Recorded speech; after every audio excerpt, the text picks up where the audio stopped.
Three,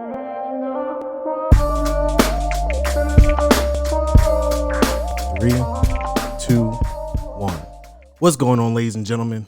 It's your favorite player, partner, pimp, 611 Fox in the building. I'm proud of you sticking strong with the 611 Fox. Got to, man. Got to. Too many government officials out here. You know what I mean?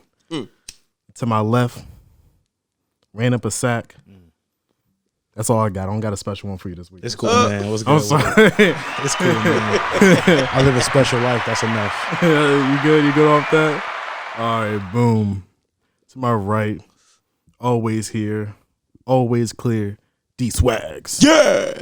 You already know how I'm coming. Sir. Y'all burnt the shit out of my hand today. This shit look like bubble guts. You see that? That's absolutely disgusting. Y'all see that? No, thank you. This shit look ass. And our special guest this week, Dev Dooley in the building. Hey, what's good, bro? Yo, we out here. Having me on. Another one. All right. Thank you. Yo, what's good with y'all, man? Shit, bro. Feeling okay, but it's a somber day. You know, Yeah, DMX dude. passed. Rest in Yo, peace, man, to the real. legend. yo, for real, for real. We need, like, we need at least 10 seconds of silence for him, bro. 10 seconds of silence, word up.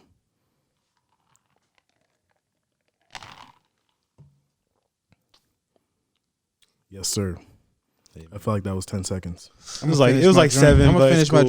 drink that'll finish off the 10 That'll seconds. finish That'll- that, you know what I'm saying? that'll give the rest Yeah, of it. man, that I feel like that was a blow to our generation. For real. Like, Many generations. Yeah, many. many, yeah. I don't like how they how it was false stories night. coming out saying, oh, he died this time. Last night, I was one of the ones who fell deep into that trap. Yeah, you believe anything you see on the internet. Nah, it was a credible source. I thought it was all. I think it was hip hop. It was a decent source. Yeah. I didn't believe all the other ones. It was a decent source, and but it was this morning I believe he passed. Yeah. So That shit was crazy. super unfortunate. It was a blow. Quick, favorite song. Oh, that's easy. I'm gonna say Rough Riders Anthem. I was about to say the same shit, bro. Dev. How it's going down? Mine's solid. Here we go again. Been politicking with this chicken, wondering if I'm a creeper. I Hood listened to that rat. song like 3-4 times a He day, said bro. some I hood played rat it before you got bitch. here, bro. That's my shit, man. You know, get my R.I.P. buck. Rest in peace. What was you about to say? That was somewhere. I was saying the lyrics to the song. Do one of y'all got a good dog bark right now? Nah, he was That like was- more of a. Yeah, he was It a was small like nigga. it was a so, small dog. yeah. But yeah, bro. We're here, baby. Back I think again. mine was like a 14. chihuahua. Right. I was my little too low. But yeah, man. Shout out to DMX. But we just gotta move past and go from there. But what's going on, Dev? We're glad to have you. Hey, man, I'm glad to be here, man. It's always fun to come back home. Facts. Glad y'all, even invited me on the podcast. I'm honored to be here. That's why I said to Ash as soon as he reached out, like, I'm honored that you reached out to me. They don't even know me as Ash, man. They was like, who? Oh, shit. Oh All right, shit! yeah. Yeah, I see it. He's the only person in life that calls me that. Shot, bro. Or no, he's the only person that called you Ash. Yeah. I mean, it Am makes I sense. really? Yeah. I didn't know that. That's dope that I got a nickname for you then. Thank you, man. That's the only, yeah. Call you. That's true friendship. And it's crazy because when I talk to people, if I ever ask them about you, I say, yeah, you know Ash Griffin? Like, you know Ash? Like, they'll be like, I know like, Shot. Shot. That's There dope. we That's a go. dope nickname. I'm not gonna hold you. Oh shit, thanks. We might have to. That might have to stick for us. That's what you Maybe. want. I doubt it. We'll go from. We'll see what happens. Let's get a feel about that shit. Yo, Dev, I ain't gonna hold you. Kind of drippy out here, man. I see the Yeezys on. You know what I'm saying? I tried. All gold, everything. Trinidad James out here. I'm feeling tried. it. I'm So, feeling it. It's solid. I just copped the Yeezys, but the thing is so I used to work at DTLR, so I copped a lot of ones when I worked there. Right. So I got a lot of shoes that I copped then that I can trade in now and get money for and shit like that. Yeah, because them shits. I tried sneaker flipping for like a cool little bit, and you have to wait for them shits. 2 weeks. We're gonna go 2 months. So I copped a couple You pairs. bought 2 pairs of shoes, nigga, and took 3 you 2 pairs. months to sell them shit. I've copped 3 pairs of shoes. You gotta wait for the drops. I didn't cop everything. I had right. to wait for the drops. Yeah. You know what I'm saying? But yeah, you gotta wait for those things to hold value. I don't got time for that. Like instant Instant gratification. gratification. Tell him that's my not thing. how it worked. Because I remember the days when you was in the basement looking on YouTube, looking up everything, man. To see how you came from there Man. back in 2009 2010 to 2021, and you being here. Dude, I went from. I mean, I had my own YouTube. I mean, I have my own YouTube channel. I've always had it actually, like since I graduated high school. But like, for me, I didn't have the money to go to the. So I graduated. I graduated from Winslow. Didn't know what I wanted to do, and I was like, literally, like I think 2-3 weeks before the semester started, I went to the Art Institute, and I was going to enroll there, and they wanted like. With the help that they was gonna give me with financial aid, they wanted like 10 bands up front, and we didn't have it. Like crazy. So Robbery. I was like, all right, I'm gonna go to the Art Institute. I mean, I'm gonna go to Camden County. So I went to Camden County. Kind of like forgot about the Art Institute, but still had my camera or whatever. But I have a old blog like dmd360.blogspot.com. It's like one of the first blogs that I ever started. And like I have a post up when I was talking about like, yo, I'm going to school full time, working full time, and doing photography, and something's got to give. And it's not photography. You know what I'm saying? Like, so I've always had that thing where I was like, yo, I'm not letting photography go. You know, so and I got in arguments with my mom over that type of shit. Like, you got to get a job, Dev. I'm like, That's yo, your passion. you know what I'm saying? Yeah, it was like a real type of thing like that. But I mean, it was like, to me, I feel like it's one. Not to say it's. I don't really like saying this, but it's one of the things that I'm just really good at it. So it's like, I worked with Ryan Leslie a lot, and like one of the arguments that we had gotten into before is I was like, yo, I just want to film. Like all I'm good at, like I'm good at filming. Don't ask me questions about styling and like even though I could do it, you feel me? I'm like, yo, I want to focus on the craft and filming and stuff like that. You know what I'm saying? So like, for whatever reason, out of all the things, like I got a bunch of random ass skills, you know what I'm saying, over the years, but like photography is the one thing that I picked up and I never put it down, you know. So shout out to Coach I for that too. Like I shout out to Coach I, straight dog. up. I took his class. We're trying to get to clap. Yeah, 100%. I took a class senior year. I was like, yo, I took his class, and then he was like, I filmed a movie. And one of the actors died in the midst of him filming it, like on the last filming day or something crazy like that. And everybody had to do a voiceover. And he was like, yo, I think your voice can match this character, this guy. So he was like, you got to wait till you're 18. But once you turn 18, which was like 2 weeks after graduation. So he's like, as soon as you turn 18, you can come in. We're going to do your voiceover and everything like that. And he kind of gave you my intro into the film game. Like we was literally sitting in there. Like it's scenes where people are sliding around papers. We were inserting the paper sound effects. You feel me? Like that was my intro into like learning the film game and stuff. I was like, yo, this is kind of ill. And Donald Glover was a big. I fucks with Donald Glover. Yeah, like I've been a fan of him, bro. Like before he really bubbled. You know what I mean? Like when Childish Gambino, like Freaks and Geeks, like old. You know what I'm saying? So I've been a fan of him, and I was like, yo, if I learn how to, because I was in plays. I'm not sure if Ash, like, remember. I was gonna bring that up. My first memory of you is, I think, A Christmas Story. I was Grease, and I was an extra. I had 10 seconds. I just walked past the stage. Wait, was it? No, you were in Grease. I was in A Christmas Story. You were in Christmas Story. Yeah. So, my senior year, I did Grease or whatever like that. But I've always like wanted to do acting and stuff like that. But because of the whole Donald Glover thing, I was like, yo, if I learn how to film, I can always insert myself into whatever I want to do. You know what I'm saying? So like I started doing that with my photography, and then like, you know, it kind of just went from there. Like I don't know, it just went kind of crazy. But it was, like I said, it was one of those things that I just didn't get bored with. You know what I mean? Like I know how to yo-yo. I can do a couple tricks and shit like that, but like I'm not a professional yo-yoer. Like I put that shit down. Right. My camera never left. You see, I got my shit right there. Right nice to you. You know what I mean? Damn. Trying to get like that. My little measly guy. Hey man, you gotta start somewhere, man. Yeah, it's always a competition with this man. I said we're gonna talk about how to make some money, and like, bro, we're gonna talk off the camera about some real shit. Like, 100%. Yeah, you That's his already know language. when you talking about money. I'm always there. yes, sir. If I don't have to work for somebody, that's a deal. All right, so you mentioned that like you started with the photography. So like, what's your funniest or a couple of funny photo shoot memories? Which is like, damn, that really happened, or like some novice, like beginner stuff you used to do compared to now. Okay, so I know it's a lot because you've been doing this for years. On the spot too. My bad. All right, yeah. So I mean, so I've done, and I don't know if like it will be things like people will understand. Like, all right, so there's a difference between shooting RAW and JPEG photos, right? It's like shooting like when you edit photos, your colors and everything can be locked in versus like not being locked in. So I did a whole photo shoot that we were submitting for a magazine, and I shot them in the wrong format and didn't realize it until the end of the photo shoot. I think majority of the time, the thing that gets me is that like a lot of models are comfortable with being nude in front of like photographers, or just like the business, not even say in front of photographers, the business. If you really like in modeling and shit like that, in the fashion shows, it's just like, yo, you got to change your clothes in the drop of a dime wherever you at. So it's not really a thing.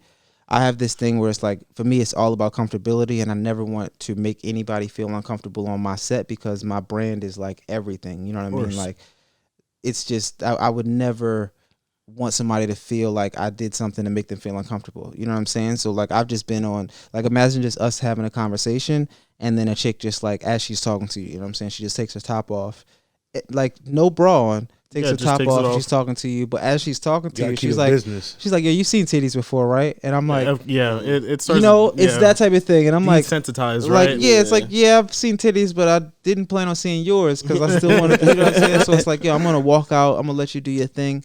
I'm trying to think if there's anything else that like I've done during a photo shoot. I mean, I've had my dogs running because I used to shoot in my basement. You know, I've had my dogs run down. I got a picture of my pit bull when she was a puppy. She literally came down, pissed on the thing while somebody was standing there. You know, nothing too crazy like that. With the photo shoot side, I think like, I think I got some funny stories, but I don't think like a lot of them happen like at actual photo shoots and like with models, because I do my best to make sure that I'm like professional. Yeah, I really do. You know what I'm saying? Like, there are learnings and things, but I think the learnings that like a lot of things that you learn on like behind the camera aren't things that the people that are viewing the pictures don't even see. You know what I'm saying? So you level up your shit, and they just keep noticing it, but they're not going to point out the shit that you weren't doing before. You know what I'm saying? It's they're like, just going to see your quality getting better and better. Yeah, exactly. You know what I'm saying? As it goes on. It's that type of thing, you know? But I'm pretty sure as I smoke some more of this and everything like that, I'll get into some of the crazier stories. You know what I'm saying? Of like just regular shit that's actually happening. Plan. You know what I'm saying? Yeah, that's dope. That's dope that you're it's kind of like an alternate route, I guess. Because you don't see a lot of. Well, you're the only person that I know in film. I don't even know you that well. You're the person that I've been around in film, or even in that realm, setting, that context and setting. So it's dope that I see it as like an alternate route to be your own boss and do your own thing and be creative. You know what I'm saying? Yeah, I mean, I did. Of course, I tried jobs and shit. Like, it just wasn't for you. I'm the no show king. Like, you don't feel bad about that shit? I do in the moment, but like, I'm never gonna see y'all again. Like, it's curtains. And if I do, like, you know what I mean? Like I worked at Wawa on Sicklerville Road. I call it Club Wawa. You know, should be you jumping. can't go there without seeing somebody you know. You know what I'm feeling? You like, so I worked there. I used to work at Zoomies in Deptford Mall. That was my first job actually when I was 19. Zoomies in Deptford Mall.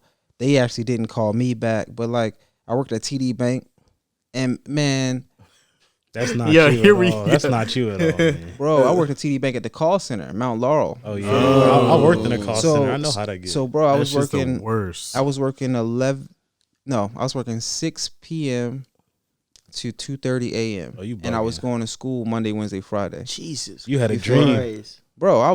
We had 2 15s and a lunch break. I was smoking weed on the 15s, going to Wendy's, smoking weed in the car, and it was just shit that I realized like, I didn't care about, or I just was like, it had to be something, because that's a bad employee. Like, to be honest, like I wasn't the best employee when I worked there, because like it's like, yo, but like at a bank, you on a floor at a bank on a call center, you feel me? It's 6:30. It's not too many people there, but like you walk, like, you already know, you feel like you don't smell like weed, but you smell like weed. Right. You know what I'm saying? So it's like shit like that. Like, bro, we was wilding out at TD, but like that job only lasted but so long, and I got so stressed. I was like, yo, fuck this job. Like literally within like, I want to say a month, I stopped going to school. I dropped out of Camden County, and I quit my job. And I was like, yo, This is full time.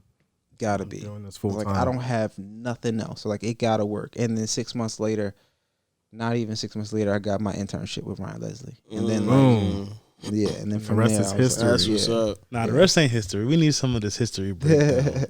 So, how'd you get this intern with Ryan Leslie? Because I always have been curious about this. Okay, so, keep asking me the, matter of fact, I got a cup. I'm gonna use my cup. It's good. I finished my drink. So I'm a Ryan Leslie fan. I was a Ryan Leslie fan first. I say that, right? So he always had, like, my little sister's dad had the CD in his house for a while. Came out in 2009. I didn't listen to it for the first 2-3 years, right? Because like I don't think this happened until So after high no, it was a school. while. His album dropped in 2009.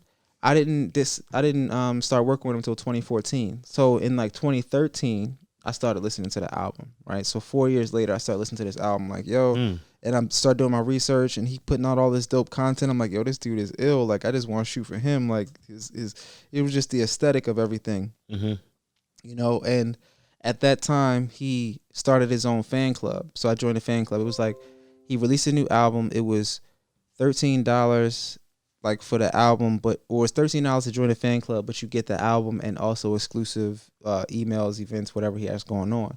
So I did that shit, got the album, of course, just listening to that shit. Then he's like, yo, I'm actually opening up for John Legend in Harlem. Here's 2 free tickets. Just mention my name at the door. Like, he did it for all of his fans in the fan club.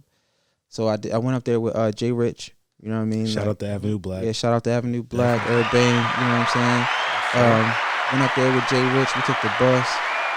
Went to the concert because he opened up for me. Only had like 2-3 songs or whatever like that. Mind you, we had to get back. It was a crazy trip, man. But he does his 2-3 songs. I'm like, yo, let's go out to the lobby, see if we can like meet somebody out there or something like that. You feel me?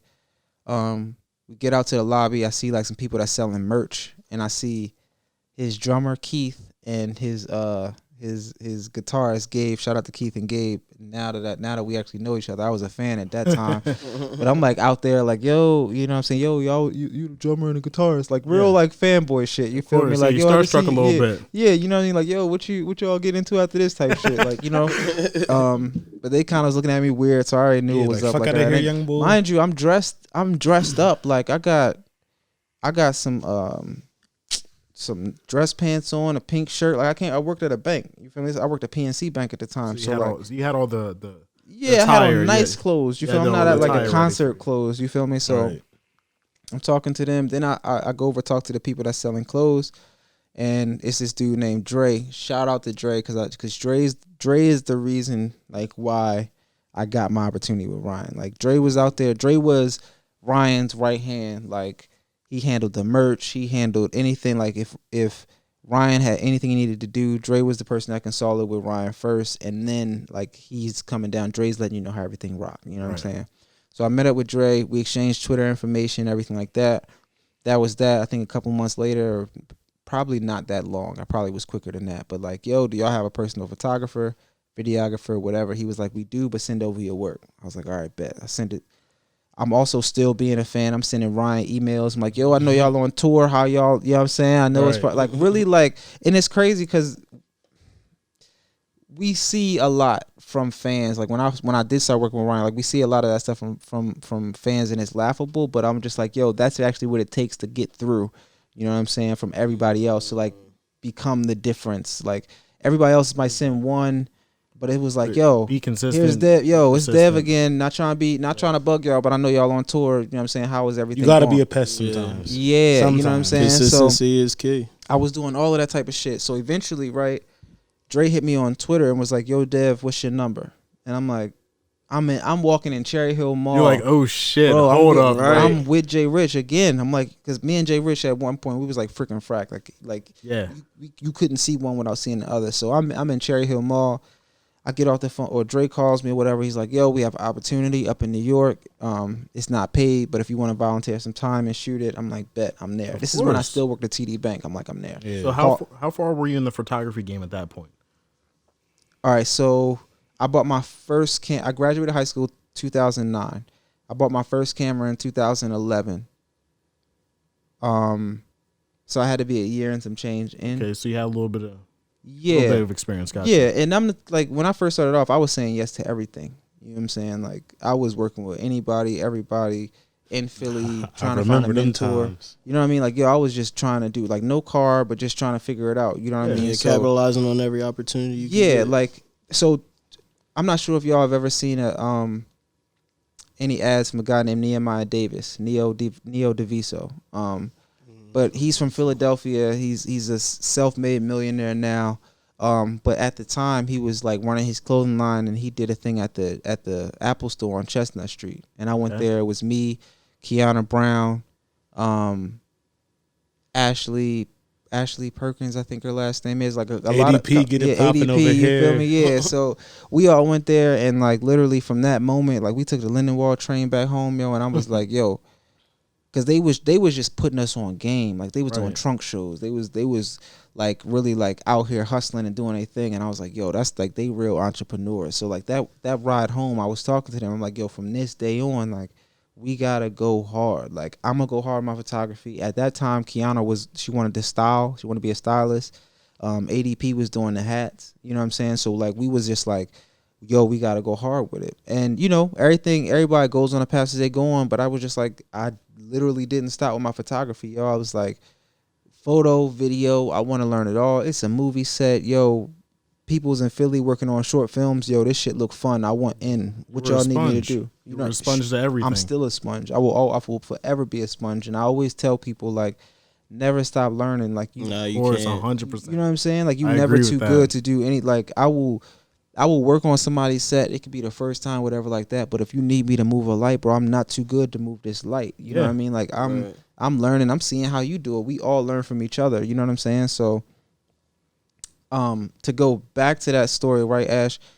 Basically, me staying in contact over all that time. Eventually, I got linked up with this guy named Adam Marticani. Adam Marticani shot Ryan's music video for a song called Nunu. And he was a college student at the time and interning for the summer. So I talked to Adam, and I'm like, yo, I know that you his guy right now. I was like, but if you going back to school, like, who taking your spot when you leave? Like, that's how you get there. Straight up, bro. I'm like, yo, I'm not trying to step on those toes or nothing like that. I'm like, but you're going back to school. Asking a question. And I literally told him, I said, yo, not trying to be disrespectful. I said, but, you know, after the past year or so of change of me just trying to be a fan, me being a fan and just reaching out, every time that I reach out to Ryan, he would put me in contact with a different videographer or a different person that he was working with at that time. And I was like, well, this seems like the most consistent person is actually me, because I'm the one that for the past year has been reaching out. But you put me in contact with 4 different people. They came and went already. I'm still here. You're still here. You know what I'm saying? So Adam was like, yo, I completely understand, man. Let me talk to Ryan tonight. Da-da-da-da. Ryan called me that night. He was like, yo, you know, this is how we do it. What do you edit with? You should come up here for 7 days, just pack a bag, and we'll see how we gel. And then if, you know, that 7 days could turn into months. And like literally, I went up there on a Wednesday. He was like, do you have your passport? I was like, no. He sent me home to get my paperwork. I came back that Wednesday night or Thursday morning, went to the passport office. Friday, he made some phone calls. I don't know what the fuck he did. Got that shit quick. Friday morning, I had my passport. That's almost. Saturday, I was in Amsterdam. Awesome. 21 years old? 24. Okay. 24. Saturday, I was in Amsterdam for the weekend, like for a festival. That PJ. Was Ty Dolla Sign, Pusha T, Vic Mensa. Wow. You know, like Vic Mensa was actually trying to get at like one of the shorties that I ended up bagging at that time. Like, it was like, you feel me? Like little stories. I've never said that to anybody. Like, you know what I mean? Yo, that's like, It make you feel like and there's a photo of it. You know, like I have the photo of like, because basically there was a girl who was interested in Ryan, and there was a girl who I was interested in, and they came out to be sisters, right? And Vic was trying to talk to both of them over the span of the day. Until he realized, like, he caught up with Ryan backstage. I was taking the pictures, but it was that moment when Vic realized that they were sisters, so he blew it for himself. Damn, you know he fucked that joint up. Yeah, Wow. yeah, straight like that. So, you know, but that, and it wasn't like in the moment, like, yeah, I bagged her like that, but it was like, yo, I got cool with her, whatever, like that, and we became friends for a while. You know what I'm saying? So, Word. a bunch of crazy stories like that. But that shit that happened with Ryan, like, was literally like, it happened because I tweeted out one day like, yo, I'm gonna work for Ryan Leslie. Like, I had that. If people talk about manifesting and everything like that, Yeah, I like, was there just was about to say there was that. nothing that was stopping me from like Doing getting that that. opportunity. I was just waiting my turn. I didn't have no Right. problem with it because I already know how the game go. I'm like, yo, you got somebody? Bet I'm here. I'm just gonna send you my stuff. And what I'm doing in the meantime was also like paying attention to the content that he's dropping, so I know what to shoot and how to shoot. How to and tailor what- it to him. Okay. Yeah, like Wow. so. Did your homework. Yeah, so the deeper level is like all of his fans are called renegades. You feel me? So I was like, yo, let me reach out. It's this girl named Dana. I can't think of Dana's last name. Dana Pulio is her name. And she was also a renegade, a fellow renegade. And she worked with me. We got as many renegades as we could, as many fans as we could. We met up in New York and we shot a video for a show that he was supposed to have. And it was like a little a promo that I just put together. And I do think that, like, even though they weren't the quality of like what Ryan will put out, because Ryan's very like high level, high quality. If something's not right, he's not putting it out. Meticulous. Even though he wasn't, even though it wasn't to that level, I think that me doing those things helped with me getting that opportunity. You know what I'm saying? That's dope. So yeah, I mean, literally, Ash, I got that opportunity, and like he said, that 7 months turned into like 5-6 months of being on the road. I live with my cousin in New York for like, cause she was like, yo, you can stay with me cause you don't have no family up here or whatever. You can stay with me, just travel to his house. I was doing that for all of like 2 weeks, and then he was like, yo, I got an extra bedroom. Like, he's like, cause he's like, yo, if I got somewhere to go, I don't need to wait an hour and a half for you to get here.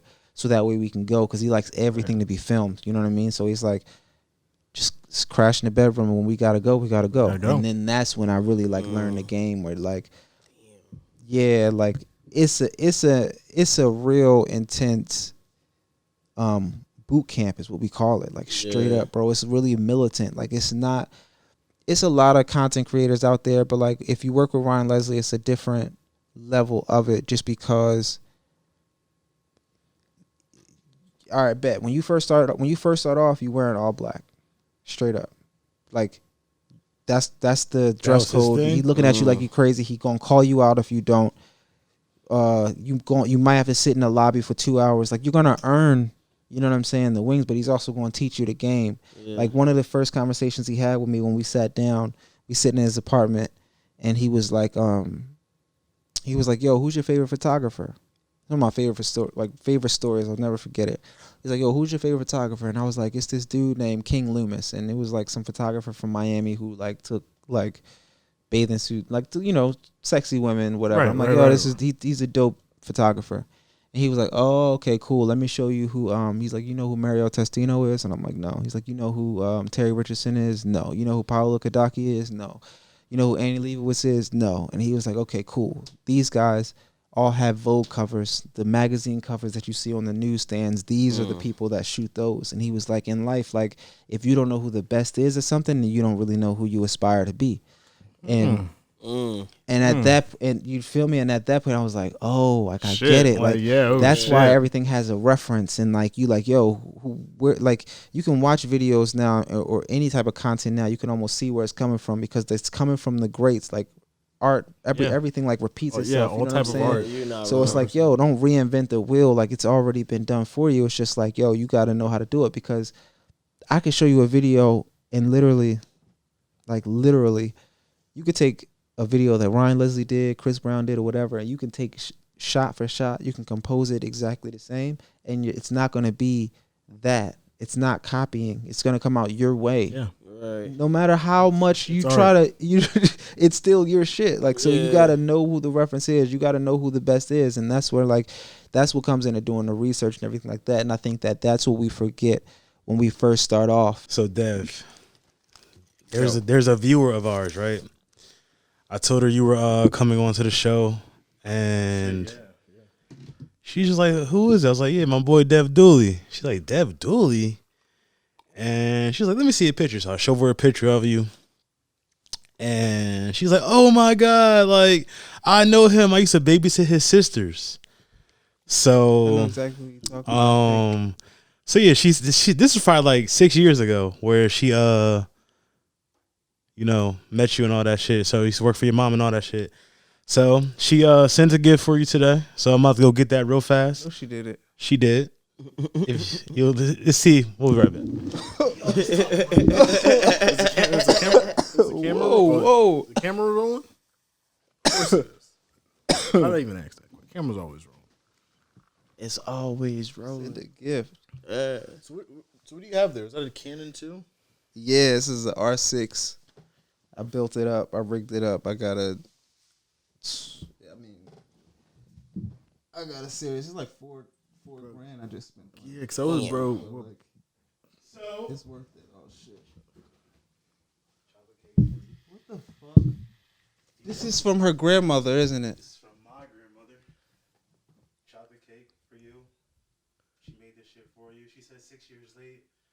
All that. But That's dope. Wait. Your grandmother. Yeah, hold on, wait. Let's put the cake down. Hold on a second. Let's figure this out. But yeah. So like I said, my grandmother, she used to babysit your sister. That's your grandmother? Yeah, Miss Dunn. I got you a card and everything too. So after the show, I'll give you the card. And Miss Meta? that's my grandmother. Hey. Yeah. She got me the cake. She made that cake. She ain't get you it. I'm about to fucking I'm tearing. Yo, Miss Meta's a real one, G. Yeah, man. Bro, all right, that's a bet. I gotta go see Miss Meta before I leave tomorrow. That's a bet. That's 100%. Well, Bet. I'll All link right, you what's that the next info. question before I get too emotional here? That's crazy. Hey, man. That's love. I had no idea. Hey, That's man. your grandmother. Yeah, like Miss Meta is like family, bro. Like she's such a good woman, yo. Like just a sweetheart. My mom would do her hair, do whatever. Like yeah. So for shout out to sure. her, man. Big shout out. Shout out to the grandmothers. Yo, Yeah, shout definitely. We always shouting out grandmas. Shout on out this to- bitch, Oh, man. yo. Let us shout my grandma. Likewise. Big facts. Yo, and we back with 611 Discussions. Dev Dooley in the building. You know what I'm saying? We out here having a great time. For shizzle dizzle. Little drink, little smoke. Yes, sir. You know what I'm saying? Get a lighter. It's a Be high vibe. as shit It's a by the time vibe. this is done too. That's why I got the glasses on, so if my eyes get too low. We'll block them out. Non-prescription. Those the hater shades. You just block it these- out. These are not prescription at all. These is one purpose at all. Yo, we out here having a great conversation. I know D. I know you wanted to ask a couple things to our guests. Yeah, I You did. got- I did. You know. Nah, but I want to know, what is the most y'all spend y'all money on? You know what I'm saying? Like the one thing y'all spend most of y'all money on. Like as a I'm guessing you mean as a photographer. Well, just in general. just saying, like, where my just money in goes general. in general. Yeah. Like any money that you get in your pocket, where's it going? Camera equipment and weed. Yeah, weed's definitely a big one.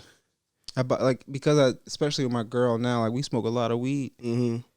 and because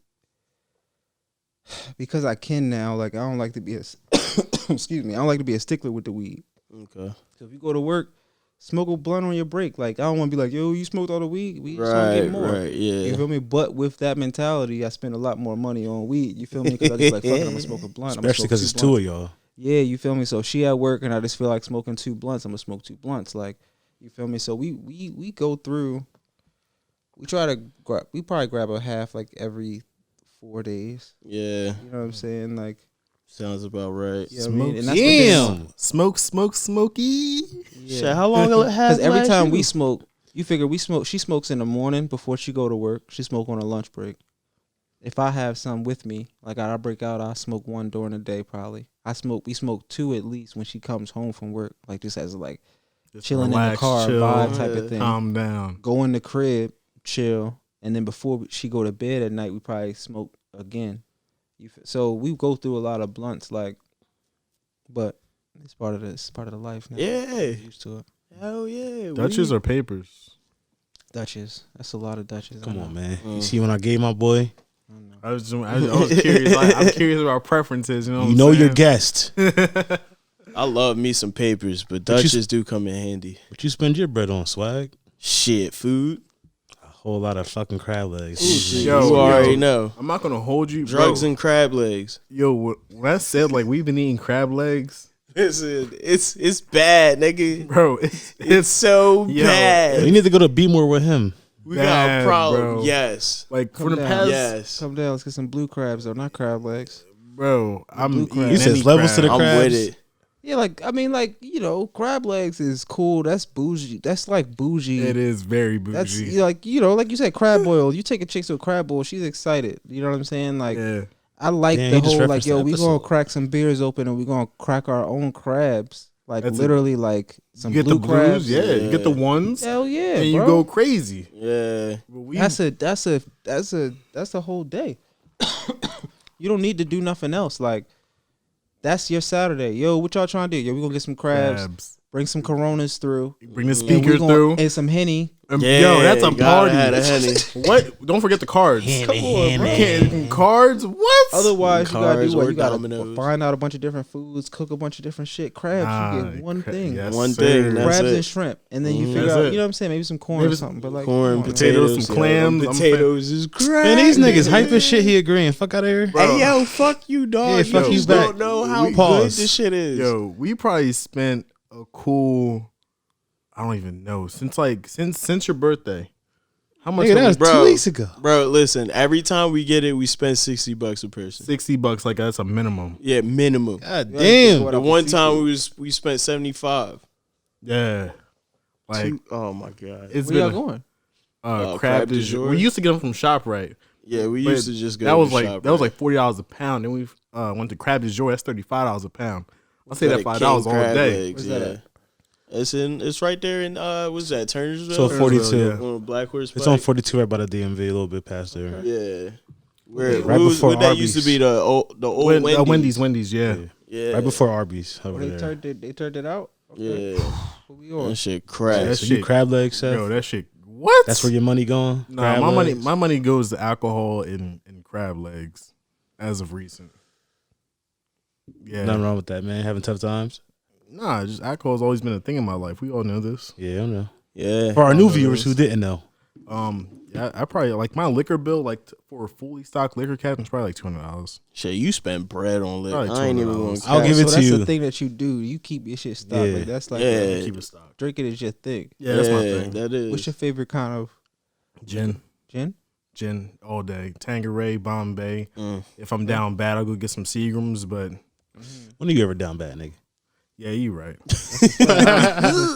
Look at the set you've built. I like that though. I like that though. Nigga, we ain't down bad no more. Yeah. Nah. We I don't, I Only like- when you talking about the, you know what I'm saying, if you talk about something else that don't refer to money, exactly. Then nah, I'm not doing our that. money ain't down no more. I want to get to the point where I can start buying like Anything. like things for no reasons, like get another bag for just Just because. just because I can. I want to get to Yeah. that point. I'm not there yet. That's a good point to be at. That's what I'm saying. There was a cut. Gucci just released this new line of bags. Them shit's just fire. Yeah, you a Y'all, Gucci nigga? so y'all don't invest your money? I'm just asking. Not yet. Yeah, I got a used little to. bit. I invested in this. This is my like first major investment. I don't know how much it was. It was a lot, but this was like my first major investment. I invest in Robinhood. And obviously, you got to invest in yourself. Like, I invested Yeah. in my craft. You invested in your craft. You know what I'm Yeah. saying? You Yeah. got to. I just did a financial calculator that'll guarantee my retirement at the age of 52. If I get 20% returns in the stock market every year, like year after year. Oh, shit. You know what I'm saying? If I invest my money correctly, but if I invest $3,500 a year, until I'm 52, I should have a little over $1 million in investments By 55, and you still got a decent life to live at by that. 52. 52, even So better. the thing is for every 3,500 I put in, it's a year off of retirement that I could take. So technically, if I could put up 35,000 right now and just sit that away, then I could retire at 42. I gotta really get into, like, doing that. I'm like so set on instant gratification. It's toxic. No, let's have a conversation. I did. So what I did is I set up I did a Zoom call Okay. with me, Ryan Leslie, and my best friends and my mother, and we all sat there, and Ryan walked us through like stocks and where to put our money, and like walk us through crypto and everything like that. And then I have a couple group chats, any questions, anything like that. So we just put money away and kind of just hold each other accountable. Now, quick question. I had a decent amount of money invested into. Are you familiar with XRP? Heard about it a little bit. That It's was a crypto, right? Yeah, correct. Mhm. That was they were going through like a huge lawsuit. And pending lawsuit, it was going to like skyrocket, allegedly. Lawsuit didn't turn out in their favor. It stayed pretty stagnant, dropped down a little bit. It's not like it scared me, but You sold. I was, yeah. You scared you then. Yeah, exactly. Did you? didn't But do it. You didn't okay, do it. did it ever bounce back? What, like my money? Did the stocks ever bounce back after you sold? Nah, it's Have they ever pretty- recovered? Maybe a couple cents, but it's nothing crazy that I regret putting my money there. I mean, I'm not saying. So when you regret sold, did selling. you? Yeah. So when you sold, did you make money or you lost money? I made probably like total, maybe like $50. And where they are, right? Have you checked on it recently? We can do this right now. Yeah. So if you check on it just to see if it's Let's see. above where it was when you sold, then that's all the more reason as to why you should have held it. Damn. That's what it all really is in the stock game. Yeah. You just gotta have like it's gonna be ups and downs. Cause I used to do the Robinhood stuff too. I was dealing with XLRP, a lot of marijuana businesses too. Yeah, Good I to- want to get into that now too, and just like, I want to look at some marijuana like penny stocks and shit. Yeah, definitely. Just try to catch some. Just like put away like $250, especially in, like, now. penny stocks. with So what do Jersey. you use? So I use Fidelity, Okay. and I use a Fuck company called Titan. Did I you heard buy of that? Titan Yeah, so before. Titan is basically a. What did you buy that? What's that? We're not going to talk about that. I just seen it. XRP is at $1.04 Mm-hmm. right now. First You time. buy it at? He bought that shit at 16 cents. Nah, I bought that was a little more. I bought it at like, I bought a lot at like He priced- 45. 45 Damn. cents. Damn. But I don't know when it went up. No, that doesn't matter. It It went up. doesn't matter. You're absolutely right. It doesn't matter. I'm just trying to ease the blow of how much money I could have made compared to how much I did made. More money to be made. So the thing comes into play now, right? When you think about that, that's just like XRP is just one of many, right? So imagine if you did start to dip into the game and you have those plays, and then you also have the stomach to hold like when it's going to drop and dip, and like, because it really comes down to, do you believe in it? Like I saw something earlier, was talking about it was a video on TikTok, but it's Elon Musk technology. It's called Neuralink, and basically what it was the chimpanzee. I think they had implanted a chip into his head, right? And he was playing the Pong game, and he was using the controller, but it was basically recording the neurons basically of the movement, so it could show when up and what down was, right? And then after a while, they removed the controller. And the chip that they had implanted knew as he was thinking, because the neurons, it could match the neurons. It Right. just made the thing on the screen move up and down without it. Damn. So immediately I was like, yo, this fucking technology is ridiculous. Crazy. So I was Elon like, on some shit. yo, Right. so I was like, yo, is Neuralink, I was looking at if it's publicly traded, but it's not. But like, Once it becomes, exactly, if it becomes, you know what I'm Yeah, saying? so- You know, but that's the thing, is like finding technology that you really believe in. Like I'm considering buying, and I shouldn't even really be considering, I should be buying, but like ACTC is one brand. It's called ArcLight Clean Transition. And what that is they basically make like the batteries and chargers, so it's electric energy. And that's where everything is going, right? But like imagine all the way down to the point where as you stop at a stop sign or a red light, there are plates in the ground that actually charge your car. Quick 4 seconds. That's yeah, like hard. there's so many different levels to batteries and like Crazy. little simple things that we don't think You about, heard. but it's like, yo, you know what I mean? And what's it? $17. It's 17. You know what I mean? So that's actually down. When I looked at it, it was about $22-$23. Yeah, it was up there. Would you Yeah. get out right now if it was at 17 and you bought it at 22? Nah, because the industry is supposed to be up 300. Well, you get out fast. We already heard about you. I was in there for 3 months, 4 months. Ooh. The industry is supposed to be up 300% by 2030. Because you think right now we only know. have Tesla. for the most part. I'm not gonna say we only have Tesla, Nah, but the but big one there's- is Tesla, yeah, right? There's more. I think there's more, GM about to come out with a fleet of all electric. I think GM's gonna Hummer. move. GM got the Hummer. Yeah. That's GM's gonna dropping move soon. all of their cars to The electric. Hummer. Can you pull that up eventually. real fast? Seth? Yeah, the new Hummer. You know what I'm saying? So that that's shit the probably thing. quiet as hell. I didn't see it And yet. big as fuck. That shit look cool though. I'm not gonna lie. It Well, kind of look like the new Bronco. Honestly, That's The what these Bronco big is said. tough. it is right. The new Bronco. That is shit tough. is hard. Well, I know Like, what I that need shit to is spend on. fire, yo. I know what I need to be spending my money on. Then the new fucking with Mustang that Dev. just dropped, the Mach E Mustang is fully electric, I believe, as well. So more What and about- more What about Bitcoin though? Bitcoin. Well, I know it. I know what it's at. Bitcoin's at 58. I checked it. Jesus. And you know, Hold up. I yo, had, like, there was some people don't know this, but I was thinking about. I didn't have the money. I wasn't old enough at the time. But when the movie Dope came out, I believe that was 2009, 2010.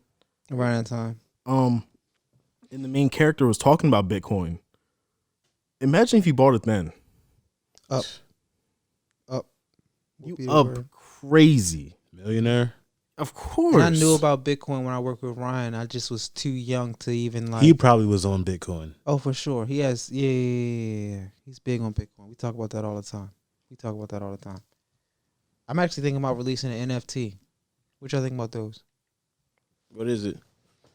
So, can you look up what NFT actually stands for? Yeah, no problem. I like this. Who putting you to work? Maybe this is some. Maybe we gotta take some notes here. I can't remember exactly what it is off the top because I'm high as shit. But basically, it's like selling digitals. Like I could sell you a digital pair of shoes that I made. Non Fungible. fungible token. I knew Yeah. that word. So basically, I know about if this. there are people who companies or I let's say kn- Louis Vuitton made an exclusive pair of Yeah. shoes that you can only see through the app or whatever. One of one. One You're of gonna go, one. bro. People go crazy, but you literally have it, but it's through your phone. It's digital. It's digital. So it's like that's digital an art. example of it. Yeah, Yeah. it's digital art. So Oh, there are people who are releasing I've seen capsule collections and videos through NFTs and selling them for like Ethereum and everything like that. I've so I seen was considering Pokemon like, cards. if I wanted to try to put something together. Oh shit. Yeah, there's a website that does that actually, but I just gotta find it again. Wait, but so you don't? Let me understand this. You do not get it physically. no, No, this gets really deep. By the Yeah, way, I hope I I hope wouldn't y'all be ready. buying If that y'all like shit. really, it gets deep. The reason why Sell me so- on the Dev. So 'cause I'm not sold. basically, so what you're thinking right now is like, all right, let's don't say I get have it. a I don't get picture it. and I release it as an NFT. Technically, D could screenshot it. It's not really exclusive to you, right? It's like Exactly. whatever, right? Okay, so basically, there's like a thing called the blockchain, and the blockchain is like a big ass receipt, but it's digital. So if I transfer the rights and I sell you this NFT, it's written on the blockchain. So anybody who says that they have it, they can show you a picture, they can do whatever. We can check the blockchain. If it's still going to say Ash Griffin. But what's the worth? The worth is whatever I value it at, just like Yeah. any art. yeah, whatever. I've recently seen it being sold for Ethereum. That's the most common Mhm. I've seen. But there's like I've seen digital art where like Top Shot. You guys seen that? NBA Top Shot? nah. Sounds familiar. NBATopshot.com. You know, like the basketball cards, right? Oh yeah. But now yeah. it's digital. So now instead of them selling you actual cards, they sell you moments. But that's So- where I'm not sold. Wow. A moment on my phone. Check. You'll see how it works on once he pulls up the I website. I need But the physical. you own But it. you Like, own it. have the right. So there's like a LeBron moment that's going for $250,000 right now because there's only one moment that Top Shot released. So because Top Shot only has one, like there's only one, of one. actual card. Of course it's encrypted need and to see through it. their site and right, like, but there's only one. There's only one owner of that because when they release the packs, just like they released regular packs, Pokemon cards, anything like that, there's only a couple moments in all of those packs. So there's worth, but it's just it's just digital value now. $250,000. That is fucking ridiculous. Man. Jesus. I don't understand it. It's So the it's moment, literally right? a moment, and See? Right here. Yeah. This is what it bruh, is. it's on YouTube. Nah, I but can get Boom. the same moment. yeah. It's you on don't have NBA. the- you It's don't on have the- NBA Instagram. But you I don't can have get the same- NBA Top Shot card. I don't moment. need the card if Bro, I got IG. I'm content with that. crazy. Yeah, but That's crazy. But see, if I gave you that quarter card, mil? the reason why I'm going to call you on that right Call, there, call it. I is play that poker. if We I all gave do. you this, if I literally said, "Yo, this digital moment is worth 50,000, tell me you'd be like, I don't want that shit. Oh, well, of course I'm gonna take it. You But just gonna that's give what it I'm to saying. me. But instantly, as soon as you take it, you would be interested in more. And think about That would sell you on it. Yeah. Buy your first one and get some shit that's worth like $300-$400. You be like, yo, I paid $50. So is this just an example of what it is? Yeah, like this they would is- obviously never sell this. No, this is No, real. This is that's- real. Look at that's- this. But those they're are showing real it. But they're showing it on here. So how is?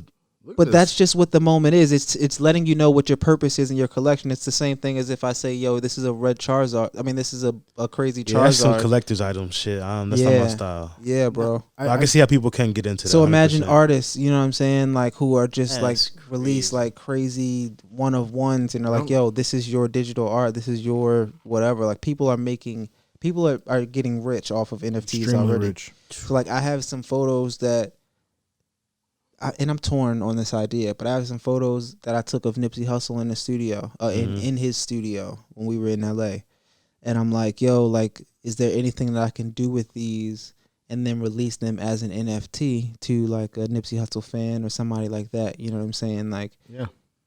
I'm thinking about it. You know what I mean? You would have to definitely reach out. I feel like to like His family. his team and all that, His team. right? His brother, at least. Or you being wait, you being a creator and you own Photographer? your art. Yeah, you're a photographer and you owning what you do. It's your camera. You caught it. You were allowed there. Do you have to check with anybody, like business wise? That's Out a of great respect. question. It's out of respect. It's I a believe. respect thing, I think, out of more than respect. anything. Yeah. I don't have to because of rights Just to like photography technically, and things like- like that. Yeah, but like technically I don't. But I do think it is one of those type of things. That's why I said like I'm thinking got about to, it, like because I do think it would be like a cool, like if we really just talking about art being art, like you know how they take it'll be the same photo but in 4 different colors and things like that. Like Yeah. if it was that type of thing, but it's a set of Nipsey Hussle whatevers, and let's say it does come with the physicals and you get the digitals, like something Package crazy deal. like that, you know what I mean? That's a crazy deal, but I would charge 40-50 pounds, 40-50 bands or something crazy, you know what I mean? Like, because this is like, yo, I took these, I literally sat there, these are moments, the first time I was ever in the studio with him, like so for me to give up the rights to the photo is very big for me, so I would have to charge Yeah. that, but it's still art, you know what I mean? Like, 100%. I've seen people have a digital, like it's kind of like a frame, like a frame that you would have on a wall of art, but it's only to things like this, like the digital art. mm-hmm. So you can actually put this in your house. There's frames that could do that, Yes, and that's sir. and that That's Okay, that's Do all different of it. now. Okay, so you get So now you can understand some how to sort of display it. physical. Now you understand how to display it. I guess. Okay, Yeah. that was my question. I'm like, bro, this shit's only on my Like, so I phone. gotta my pull up my computer. email every time I gotta show you. Yeah, this? like it's different if I got it on the wall. There's actually Right. like there's real life displays that only that I'm getting that only shit do bolted to the wall. Of course, for Especially sure. This one for Zion is yeah. going for is asking $175,000. That's disgusting. It is hot. He sent that shit. Like Shit, if I was an NBA player and I had family, I'd be like, look, I'm gonna hire you to do this shit. You make all the money off it.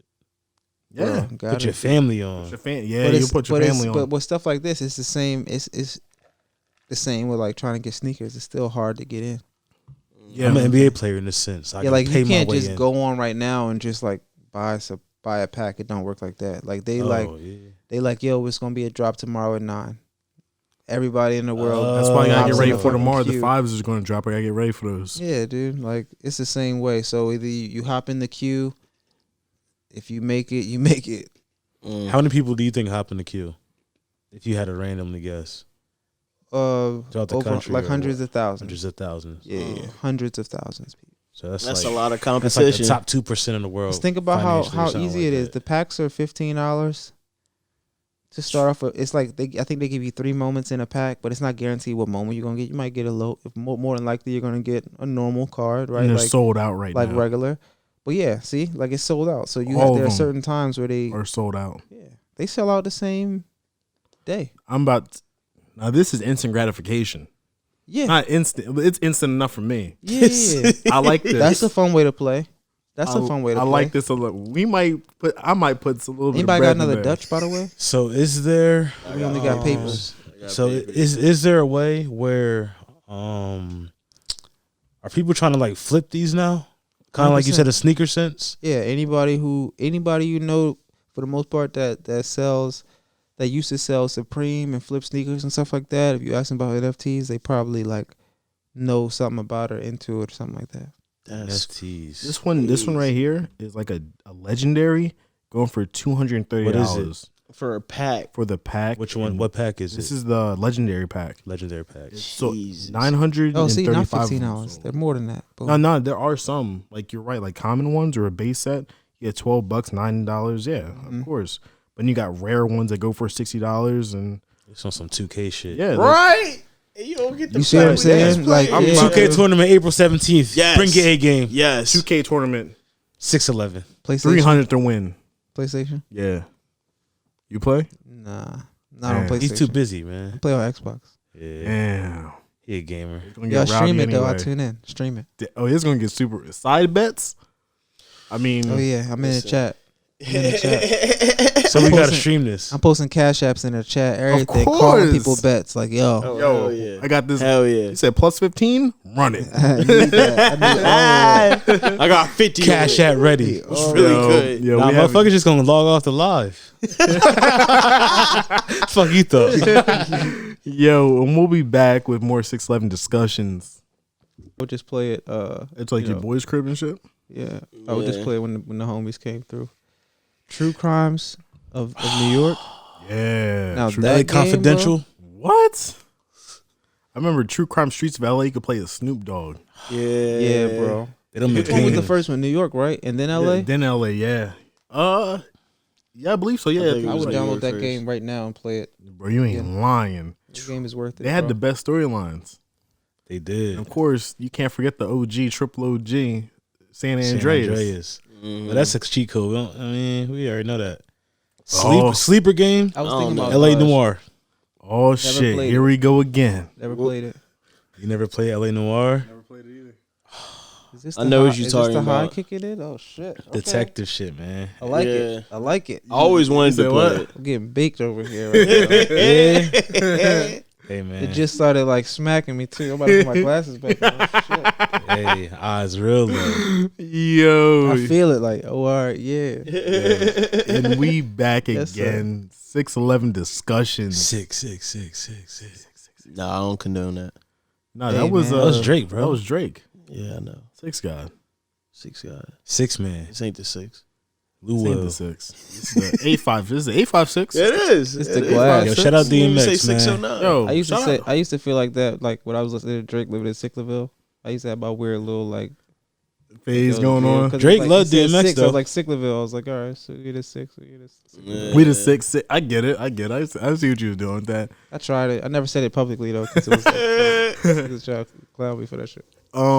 Yo, definitely another big shout out to DMX. DMX, man. Rest in R.I.P. peace. to a legend. Right, facts. You're talking hype Feature. music to this day get you what? So let me ask y'all this. Yo, What did DMX mean to you?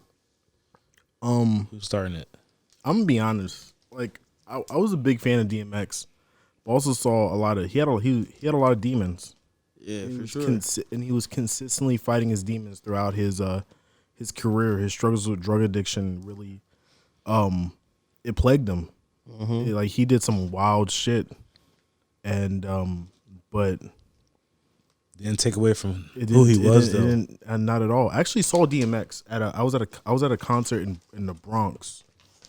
It was like a food fest / car festival / concert. It was crazy. It was super lit.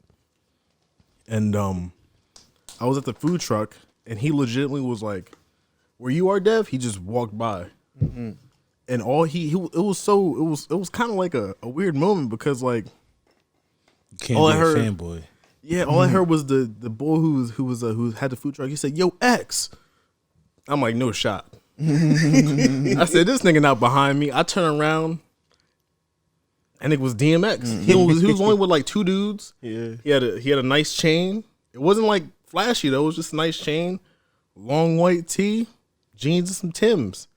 That's New York for you. He was cooling, and I was like, oh shit, that's right there. Like, it's DM. I didn't say nothing. I was like kind of starstruck a little bit. Yeah. So I was like, yo, that's easy. I think for me it was like as a kid the music was always like it was the late 90s, so it was it. Like riding that, Yeah. it made you want to have a motorcycle. It made you Right. want to like do that type of shit as a kid. Right. You feel me? You ain't know nothing about it, but it was just a different like a Vibe. movement. You know what I'm saying? And like, and then for me, like I just remember, and it's a lot of credit to Hype Williams as well. But like watching Belly as a kid, like That opening Bun- scene. bro, like Buns, yeah, like that nigga, like that character, that With- nigga was with ruthless, Keisha? bro. He Like, was. yeah, you know what I'm saying? His crib, like that was a whole His crib was thing. fucking nice. Come Nice on, Blue bro. lights shit. was well. I Come was like, yo, on, what the man, fuck? that shit was Right. that shit was Ecstasy. crazy. Like Hell yeah. that whole thing was crazy. So like,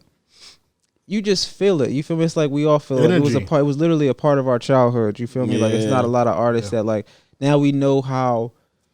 I mean, I had to call my dad. My dad is what? My dad is 50. You feel me? So I was like, yo, calling you, like, yo, just check up on you. Like, your man's passed away He was today. He young. was like, you know what I mean? Like, so we know how some of our parents feel and grandparents feel when like older people feel. It's like this, That's like true. one of our real ones. Like, damn, Yeah. bro. Like, that's like that's just letting us know we got a string of like.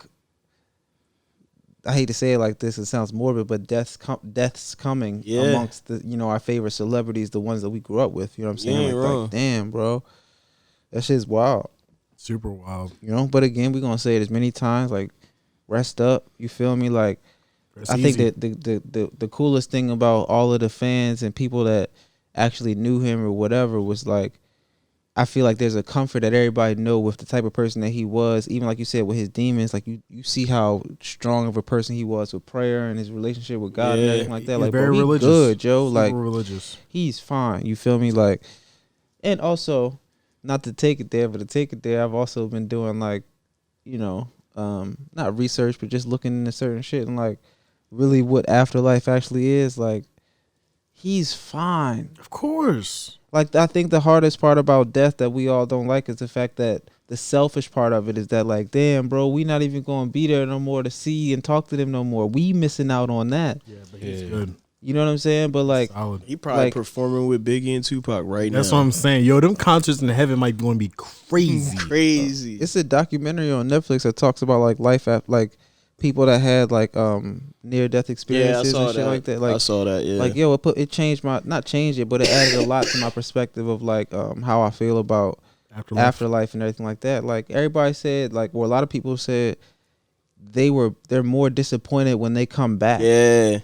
Like, it's so good on that side that when they Yeah, find out you they got to don't come wanna back, they like, but I like it over here. What you mean I gotta go back? I think Mike Tyson said something about that on a podcast with Joe Rogan. He said it was, I think he was high on some DMT. Yep. And he had that experience. I saw that Like, episode. yo, I want to do this again. But it's scary. It's really scary because you don't know. It's the unknown for us. Mm-hmm. That's why it's really scary. But it's like it's the inevitable. You feel me? Like, sometimes I'll be cool with it.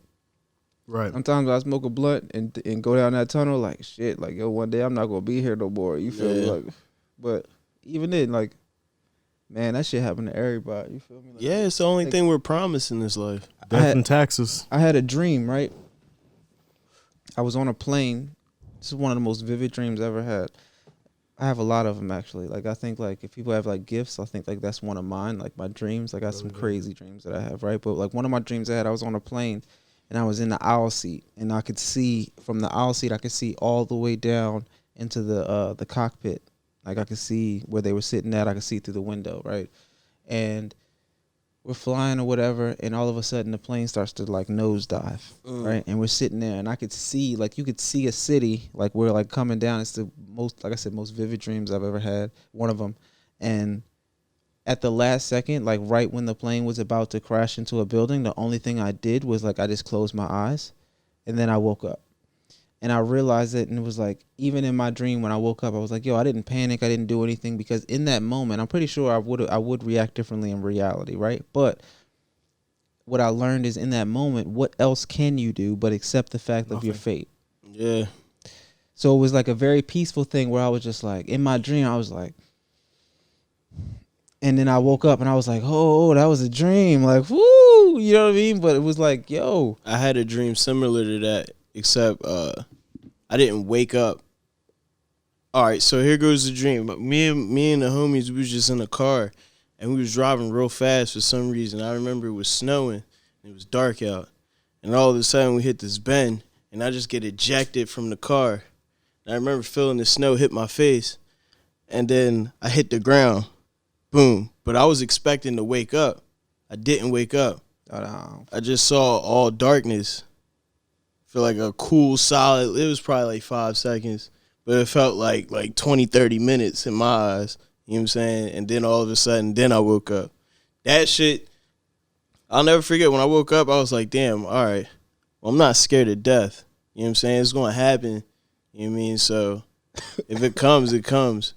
You know what I mean? It was the craziest experience I've ever had in my life. Y'all ever put one of them sleeping masks on? Nah. All right, so look, I took a trip. I was in Portugal, and tired as fuck coming home. I'm like, yo, I'm gonna take I bought some sleeping pills in the airport, and they gave me a sleeping mask on the plane, right? So I take the sleeping pill, I have the mask on, I fall asleep. I have one of those crazy dreams where you're falling, right? Jesus. But when I opened my eyes, I had the mask on and I saw black, so the dream didn't stop. So that feeling of falling as I was awake was still there for like 3 seconds, bro, because I'm like, what the fuck is going on? You know what I'm saying? I'm sitting next to somebody on a plane and bugging. shit, bro, bugging the fuck out. Like, pop that shit up, like. Like, all right, bro, my fault, bro. I was tripping for a second, my G. But like, that's the craziest. That's why I don't sleep with. That was the first and last time I've ever slept with a sleeping mask, because I don't like that type. That's crazy. You ever lucid dream?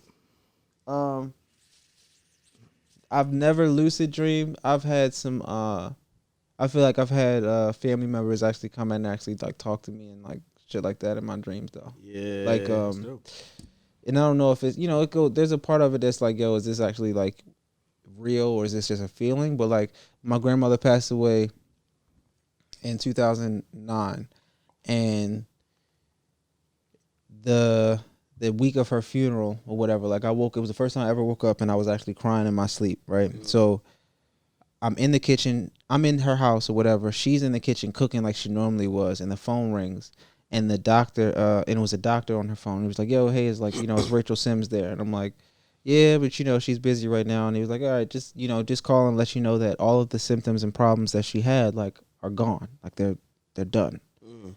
You know what I'm saying? And I hung up the phone. I was like, yo, Ray, like, they just called me and let me know that everything is done. Like, you good. You 100%. And then I started crying, and I woke up and I was like, damn, my G. Damn. You know what I'm saying? Now, I just got chills when you said that, like crazy chills. Now, do you think that dream was like, this might be a stretch, this might be a reach, but like, I don't know how else to say it, like, for lack of a better term, a call from heaven? Yeah, for sure. For sure. Like, everything is good. Want to hear crazier one? Because my gift, I get it from my mother, right? My cousin passed away in 2019. Crazy story. He was in jail. He developed cancer.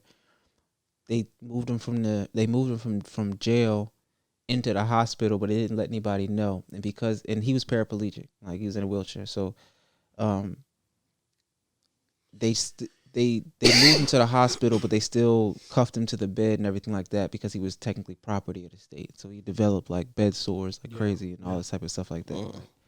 But the night that he passed away, my mom had a dream that she was in a car with him, and she was driving, he was in the passenger seat, and they pulled into a car into the driveway, and she stopped the car, and they chilled for a second, and then she looked at him, and she was like, "All right, you ready?" And he was like, "Yeah." And as he said, "Yeah," and she got out to get him, the driveway iced over, she said. And then she woke up, and then she got the phone call that Jesus Christmas. Damn. So I wonder what the icing over the driveway means. It was him crossing over at that moment. Oh, wow. Crazy stuff. Damn. RP to a real one.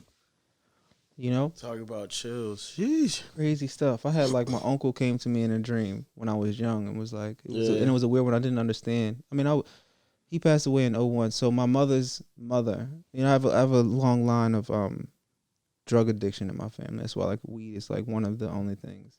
One of the crazy stories I'll tell you later, Ash, is like Ash is stuck. You high as shit over there. Yo, y'all motherfuckers just talking. I'm like, okay. I'm just listening right now. I got another. If I tell it, maybe I'll give whatever. It's you know, it's podcast. I see a lot of people talk about crazy shit. Life is life. You feel me? The shit that I did, it is what it is. So like, I got another drug story. You know what I'm saying? But mostly, I only fuck with right now. Right, I only fuck with weed. Yeah. We're gonna say that. You know what I'm saying? Whatever. But I had a dream. My grandmother passed away. She OD'd in 2001. A couple months later, her brother OD'd, same house, different bedroom, my uncle or whatever like that. My grandmother was 50. I think he was like 48, 49, something like that. But I had a dream that I was in the room that my grandmother was found in, like her bedroom or whatever. And it was all of the clothes and shit was like G-Shocks. Like G-Shocks was popping back, you know, a couple 10 years ago, like whatever. About that, yeah. You know what I mean? This was like fire. it was G-Shocks and everything like that. And my mom was heavy in the church too. It was like a weird dream. But my uncle was in there and he was like, yo, you can have anything you want in here. You know what I'm saying? Like he literally was telling me like, yo, you can have anything you want. But I didn't know, like there's a feeling that you have in certain dreams. Like, you know, when something means something, when it was like a regular something. I was like, Mom, because you don't dream about family members. Normally you have a dream and you meet somebody and you don't remember who it was and things like that. You know what I'm saying? Right. I knew exactly who it was, where it was, what was going on and everything like that and what he said in those moments. And I'm like, yo, like, you know, what does this mean? You feel me? Like, but it was a thing of like, yo, you can have anything my mom told me like, yo, you in the world, you can have anything you want, but how are you going to get it? Her way of putting it to me was like, you know, there's a godly way and there's an evil way there's a worldly way of doing things. You know what I'm saying? But I think like there's a bunch of different like little things that have happened and like crazy shit. You know what I'm saying? Craziest story, and I'll leave the stories alone. My mom ever told me. She says when she was a kid, they had a Ouija board. No, my grandmother had a Ouija board in the house, and when my grandmother wanted to get rid of it, they took it to Drew Hill Park in Baltimore, and when they got back home, the Ouija board was in the middle of the floor. Yep, nope. That Ouija board is going right outside after that. No, that's the Ouija board's house now. Yeah, you're going to have to move. That's the Ouija board's house now. They say the only way to get rid of them is to burn them or whatever like that. You know what I mean? You're supposed to. That's the Ouija board's house. You know, I'll leave. No problem. You can have this place. Yo, Sha, what's going on over there, Sha? I'm just listening right now. I know I don't dream, so I have nothing to add. I had a dream last night. I got shot. I don't have dreams. And where at? Like, which part of your body? Right there. Damn. Did you ever have a dream? You ever have the same dream? Like you ever have a repetitive dream? Yes. What's your repetitive dream? The most recent one, maybe not the most recent, but the one I could remember is me and my grandma's house going to the bathroom like on Sunday because I was in my like church get up and shit. You know what I'm saying? And it's weird too because she don't really go to church like that. And like I just remember going to the bathroom, peeing, and saying deja vu 3 times. And you have that dream? Yes. That's strange as fuck. Yes. That's a weird one. That shit is weird as fuck, yo. I've had dreams where, and this is going to sound crazy to everybody, to 3 of you and the viewers. But it's kind of like something would happen in my dream. But I've told D about this. I don't know if you believe me or not. But it's the smallest things. But I'll have deja vu of them in real life. Like in future events. I've been like that before too. It's the smallest things. I don't know when premonitions. It's going to happen. Yeah, it's like small shit. It could be like you picking this cup up and looking that way. You're on the right path. Really? Oh shit. And I had that shit. Like it's the smallest. Like for example, I could have a dream of this. Like me not even knowing you being here. Just example. I'd be like, oh, boom. This happened in my dream. Makes sense. Deja vu. Oh shit. But yeah, it's crazy as shit. Hell yeah, bro. It's Yeah. always dumb shit too. It's nothing major, but it's just like, nah, I mean, getting shot last night, that was crazy. That Hold on 1 second. 1 second. Ash, he rolled a blunt. He didn't spark it. damn, son, where'd you find that? mm. In my pocket. To Trapaholic exclusive. I'm waiting. I don't smoke. I gotta keep my mind straight. You feel me? I got you. I'm gonna smoke it after a little bit. That's a fact. So somebody was in the passenger seat. I was in an Escalade. You were driving? I was driving, and I was in a sketchy neighborhood, but I was cool. Like I was chilling. Was it a new Escalade? It was an Escalade. That's all I know. Mm-hmm. And and as I'm walking it was out from a Wawa, it was a small Wawa. I see Bull walking over, and he's saying something to me, like, "Oh shit, you got it." I probably was like, I wasn't like, I'm not one to flash money, but I had to do something, or he had to see something I had to read on me. He saw the Escalade. So I walked over. So I got in. I saw him in my rearview mirror, like come around the car. So at this point in time, I'm trying to hurry up, back it out, and dip out. I already know what's coming. Yeah. So boom, he says, I forget what he says, but he just holds the gun up to the car, kind of like in that movie, kind of like a Menace to Society, where Boy gets shot in the beginning. Yeah. Kind of like that. So I finally get the car in gear and I move out, and he's right there, like where the camera is, but I'm in the car, so I'm a little higher. He just goes boom, boom, right there. I don't die though. This just goes black. That's this just crazy. What the goes fuck black. does that mean, bro? That's the same shit with the car I had. Just goes black. That dream. Like I'm good over here. Can you see? Like, can you? I'm good over here. Oh. This just goes all black, as it should. So you didn't die. Nah, I didn't die, but so as I'm waking up, I told myself, I said, I gotta get a gun.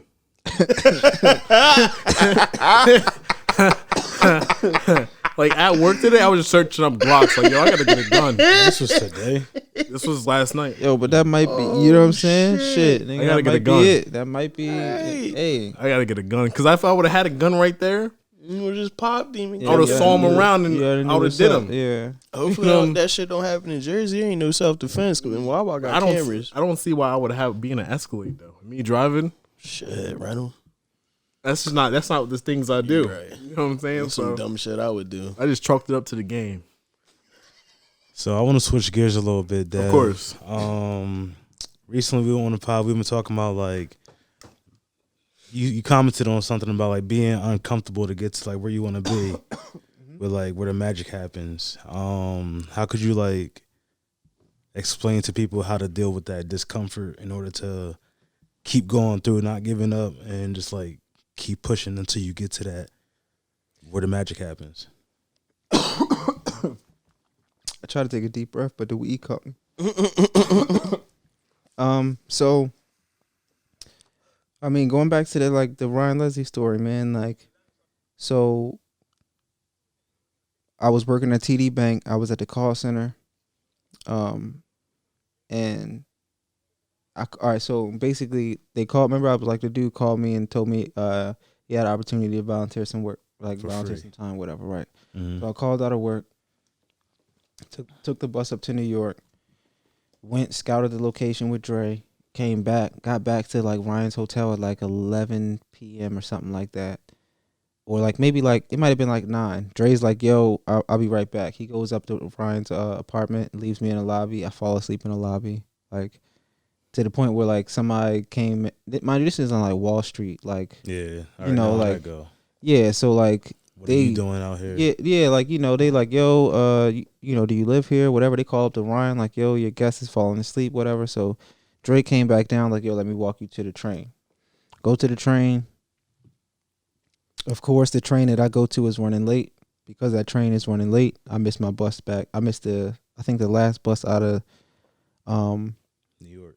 New York is 3 a.m. So because that 2 a.m. or something like that I missed was out of commission. I missed that. I missed my bus back. I had to sleep in the train station. I slept in the train station, like, laid my head on my backpack, put my jacket on me. The next bus was at 7 a.m.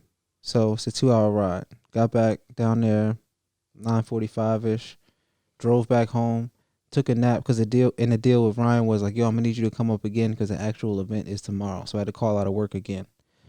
So I called out of work again. Of course, I got my little 2 hours of sleep because I got back home. It's a no-brainer. You're calling out of work. You don't even think. Yeah, I'm like, yo, it is what it is. Can't no like, call no shows. Yeah, like whatever. Yo, straight up. Like, and I actually called them on these and like, yo, I can't come in today.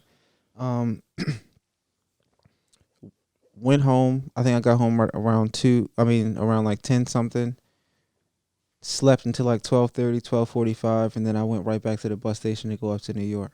And like missed my bus the next night, but it was just like, bro, it's a part of the game. Like, that being uncomfortable, that like, yo, what are you really willing to go through? What are you willing to do? What really matters to you? Like, yo, fuck this job. You feel me? Like, this is opportunity. I know what I'm doing this for. I know that I'm not doing it to be like, I know what level I want to take it. You know what I'm saying? Right. Like, so for me, it was just like that was a hard moment for me during. I think an even harder moment that a lot of people don't discuss was after the quote unquote success of like traveling the world. The first, like, cause I work with Ryan on and off now. Like, that's like my mentor, my brother, whatever. But when I first came home off of my internship, like, I was just here. Like, I had a little bit of clout, I guess, if you want to say, because everybody knew what I was doing, and I worked with some people because of that. But there was this like thing that came over me of like everybody was saying like, damn, bro, I didn't even know you was you was in town. I thought you was probably overseas somewhere. And they kept saying this thing, and everybody was so proud of me. But where I was in my career creatively, or where I was in my career, I'm not gonna say creatively, where I was in my career at that time, I wasn't proud of myself. Right. So I like ran into like a depression, actually. Some people give up from that. And I think like that was actually like one of the hardest parts that like I had to go through, where everybody was proud of me and I was looking at them like, what are you like, you proud of like something that's old? Like, I'm not doing that no more. Like, they're like, I'm like, they thinking, they saying that same line of like, I thought you was overseas somewhere. And I'm like, nigga, I've been home for the past year and a half. Like, what you talking about? Like, you know what I mean? Like, those were the hard moments, but it was me still, going through those moments, and like I said, having those arguments even with my mom and being like, yo, I don't know what's coming, but something's coming. You feel me? Like, I'm just gonna keep working. And my mom be like, yo, you getting paid for this? Like, certain jobs I take for free. I remember you saying and she'd be like, yo, are you getting paid for this? And I'd be like, no.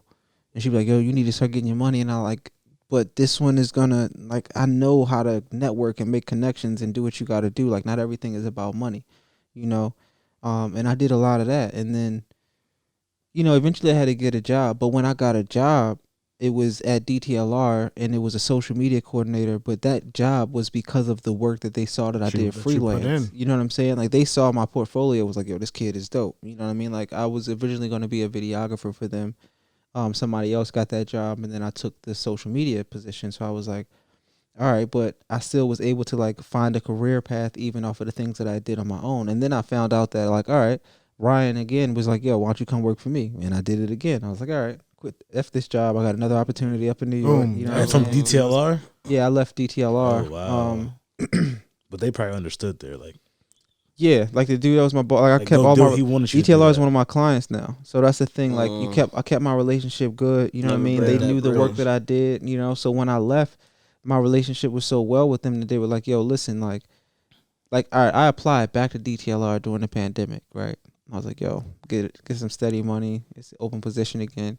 And I went in there like, damn, I ain't gonna have to ask them. I'm gonna start making money. Like, and then you get into the position, and it's like, you realize you still got work to put in. You know what I'm saying? Like, grind don't stop. Yeah, like, especially when I was there, like, the show is not about me, especially when you're working with an artist. That's the thing. Like, I talk to Ryan all the time, man. I talked to him last time. I'm like, yo, I love our working relationship. He's like, yo, Dev, let's take a trip. Let's do something dope. Like we took a trip to Mexico.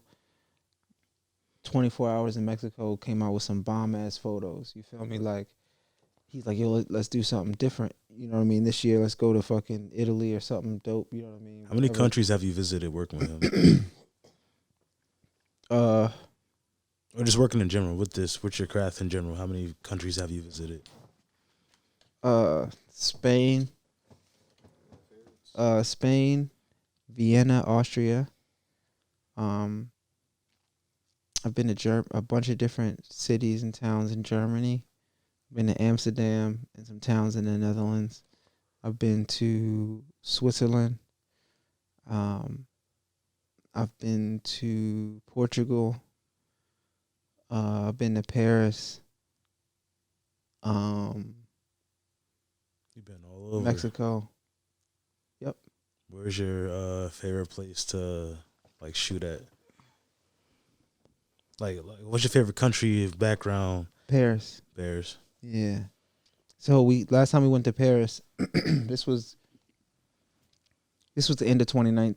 This was the beginning of 2020 or no, end of 2019.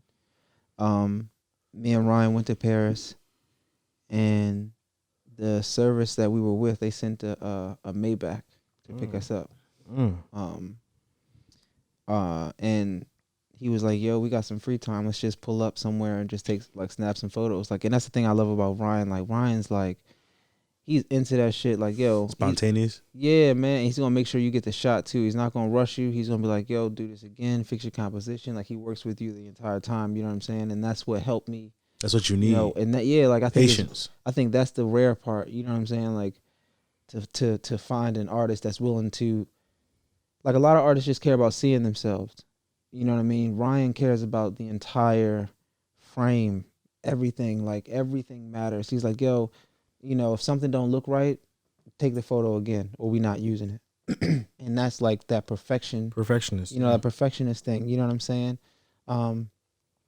But I had conversations with Ryan all the time, and I'm like, yo, me and him I know that me and him can't work consistently for too long. Right. You know what I'm saying? Like that's just because like for me, I think it's the same thing with me having a job. You know what I'm saying? Like Ryan's a boss. He's like, you know, I see how he moves, everything like that.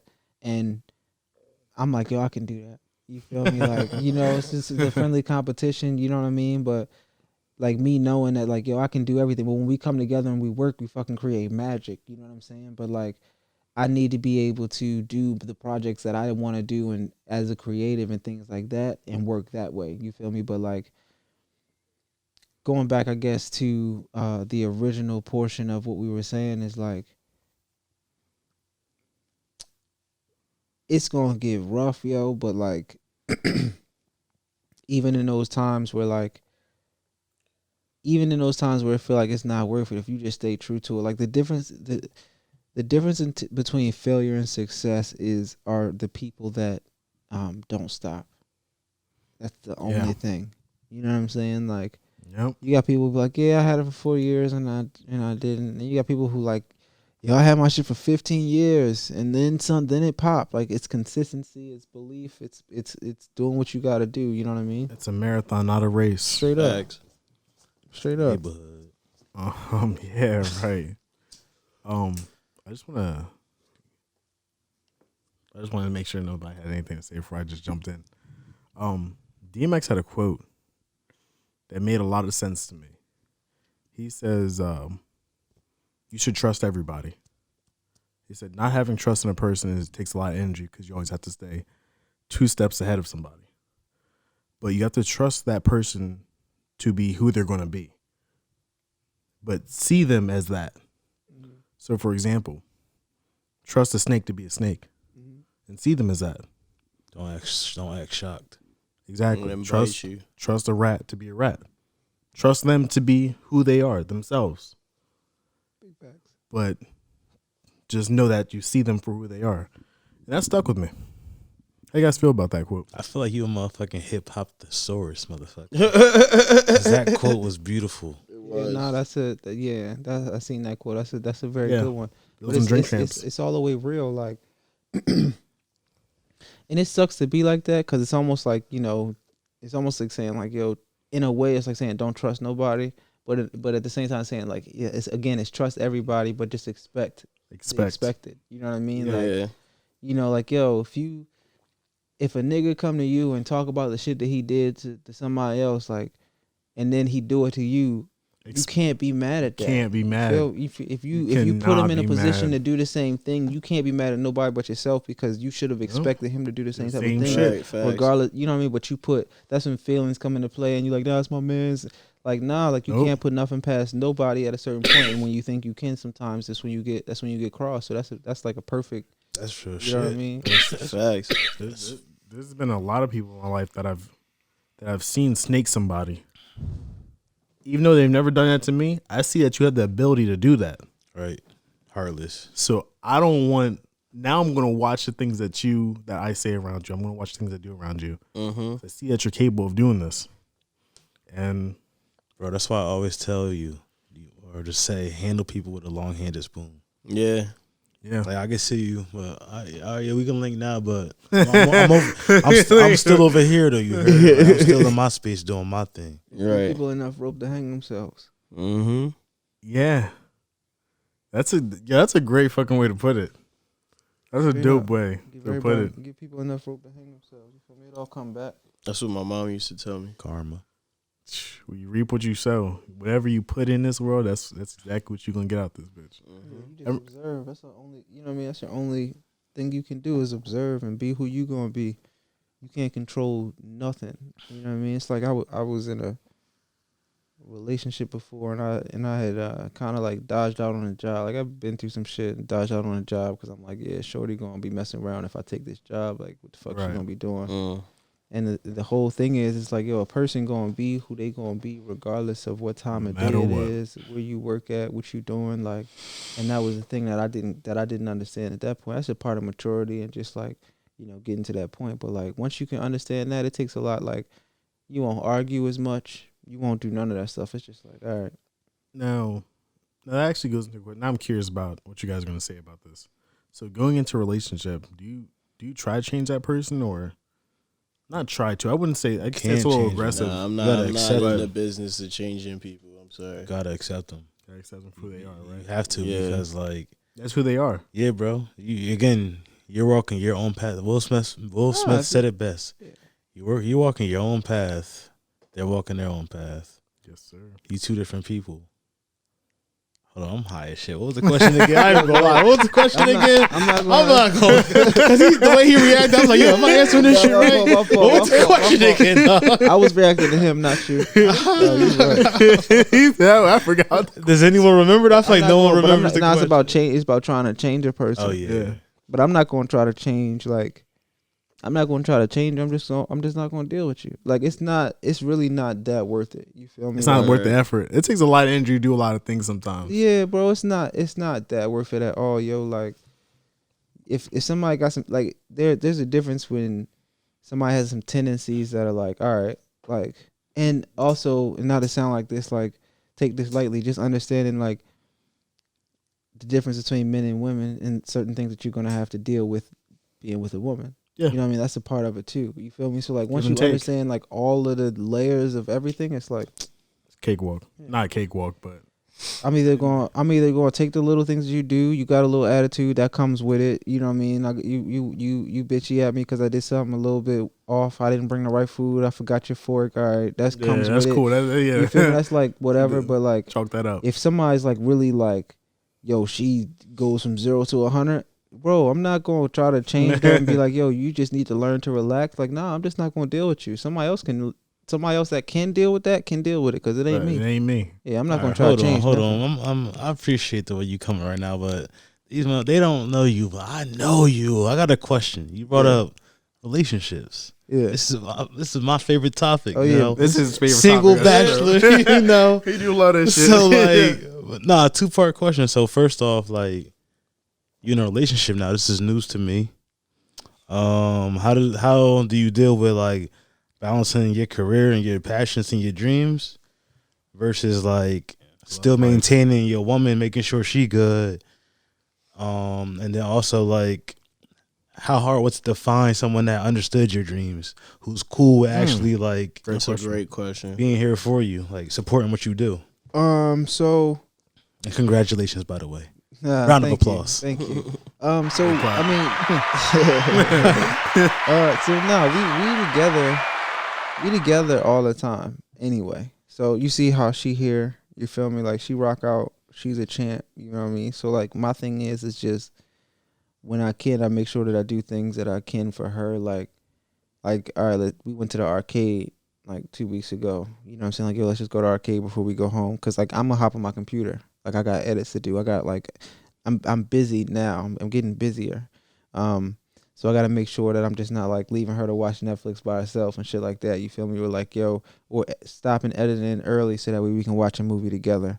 And then when it gets warm like this on Sundays or Saturdays or whatever, we'll like pick a trail to go to. But I'll take my drone and my camera or something like that. So that way I get to get some footage. You know, we have a good time, and then we come back home, and I get right back to editing, or I chill, play video games. Yeah, I mean, she played video games. She played Warzone. You know what I mean? She nice. Like, that's solid. you know, like, so it's a good balance there. And I've known her for like 3 years now. Kind of like in the midst of the pandemic, I kind of reached out to her. You know how that shit goes. But yeah, like, you know, it like I've known her. I think I've always felt the attraction to her or whatever, and noticed how like what type of woman that she is. I just knew that I kind of wasn't at the place that I wanted to be at. So when I came back home to Maryland, I was like, yo, now I know that I'm here. I'm gonna try to build a foundation here, and this is a great girl. So let me see what she's up to. And she was chilling. So we kind of just started hanging out. Like I hit her up like literally one day. We might have hung out like that same day or next day. She dropped me off at the airport because I had a trip. And then like from then on, we probably been together like every day since. You feel me? Like, and that's just, you feel me? Like, and for me, I'm like, yo, it doesn't bother me. And that means a lot. And I had to realize a lot about that. Like, yo, you in my space. Like, it don't, like, of course it's cool when I have my alone time, it's to, you know, still like that. But like her being there don't bother me, because if I don't want her to, if I need my, like, yo, I'm about to chill right now, she go do whatever she gonna do. She gonna do Sudoku. She gonna watch a movie. She gonna fall, like, you know what I'm saying? She just like to eat like all women. You feel me? That's the only thing. Like, I'd be like, true. Bro, we spend so much money on food, but, you know, you keep them fed. You know, keep How them many happy. girls didn't understand that, though? What's that? Like, they didn't understand, like, yo, he got to do a photo shoot. They didn't understand, like, yo, it's just business. Like, every girl, I'm not trying to get at every woman I to work be with. honest, I think it was not a lot of women have a problem with it. I didn't let women get too close to me because I observed their life already. Not even their lifestyle, just their life. People right? you working with. Right. Like, you see me, I quit a job, I moved to New York. I left that job, moved back to Baltimore.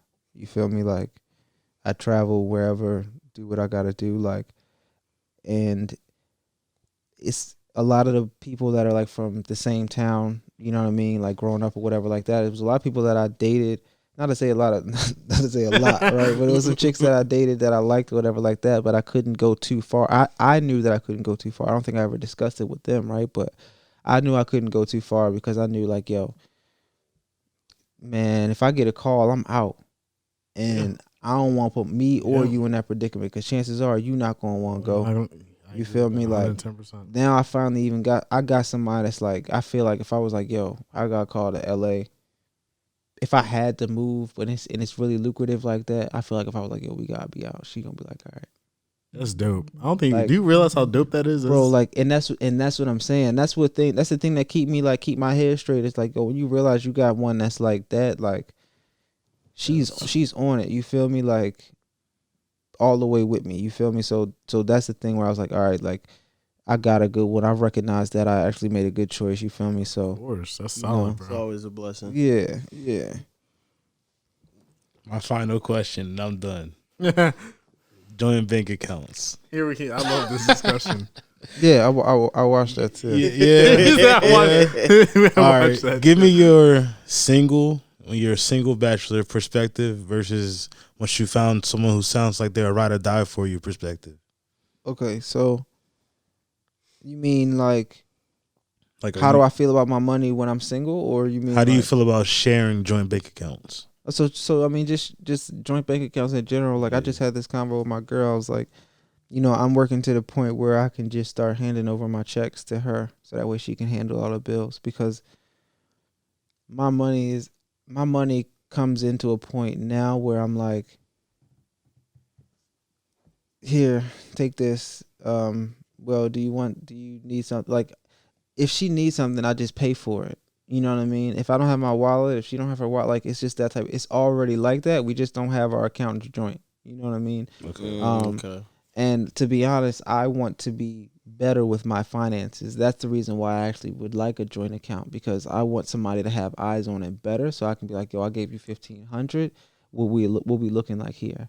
You know, because I'm gonna do my thing now. I'm gonna put my shit in the Bitcoin and try to do whatever into little investments and try to play with my own little money. But I do want to be like, yo, here's this, here's the, you know, if we looking to get a place soon, you know what I mean? Like, I want to be able to do that, but that's because I can, because that goes into that whole, like, you know, I think when people go into like paying bills and all of that type of stuff like that, it goes into that part of the relationships. But like, I think as a man, naturally, there's a part of us that wants to be like, I got it. It ain't no thing. Our girl shouldn't have to. Yeah. You It's know, like if she work, naturally. you know, she can work, she can do whatever, but her money, she can spend it on whatever. Like, you know, if I ask her for $100 in any situation, regardless whether I need it or not, I do expect her to give it.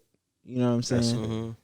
You know, that's just that's how it is. But it's like, I'm gonna do the same thing for you. I'm gonna make sure I give it back. Like, we share money, but I still be like, all right, I owe you 200. I got you. Here you go. Right. All right, I got this because I still owe you some money. Like, I still pay you back because my job is to make sure that you straight. Like, I told her the other day, I cracked the joke. I was like, yo, I was like, here go. I said, I cash app her $200, and I was like, yo, that's so you can never tell your friends I'm a broke nigga.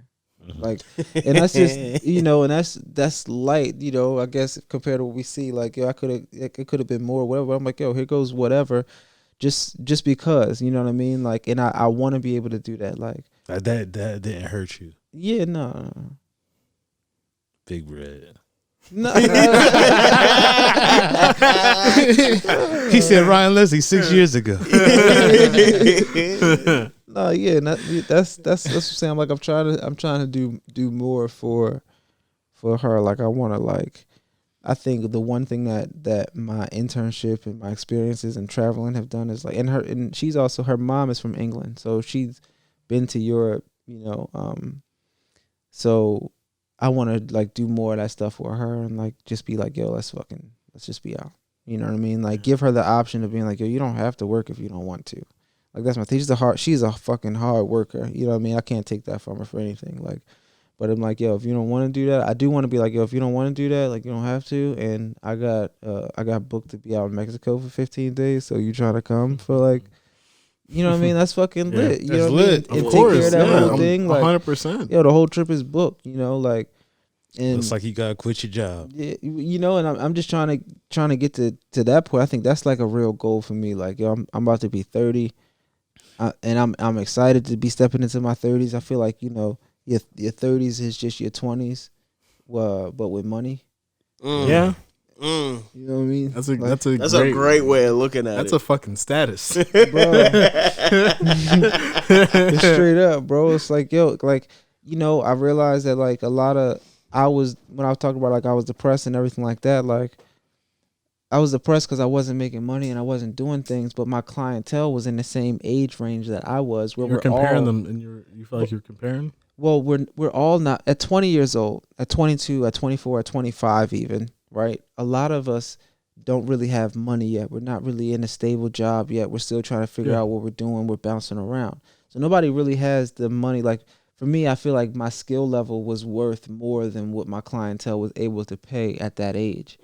So now I can charge and be like, yo, I'm $1,000, I'm $1,500 for the day. I'll do that. You know what I mean? Like, and it's it's done. You know what I mean? That's either for that, and that's with some people. That's like some people that I know, and that's corporate money too. But that also came from me not stopping, like I said earlier, and like keep on keeping on thing. You know what I'm saying? And just fucking networking and doing my thing. And now my client, like I said, DTLR is one of my clients. That I went from working there now to one of my clients. You know, so now you like, work with. now I work with. We work Yep. together. You know what I'm saying? So that's my thing. I'm like, yo, like I'll never go back to a 9 to 5. Like, I don't have to. I believe you when you say that. I will never. Shout do it. out to not working a 9 to 5. All day right now, three of us on this Nothing- couch. no, working no, at the no, fucking and that's 9 to 5. no knock. You feel me? Like that's you got niggas got to do what they got to do. Like I said, I worked at DTLR. I had fun at my job too. Like, bro, I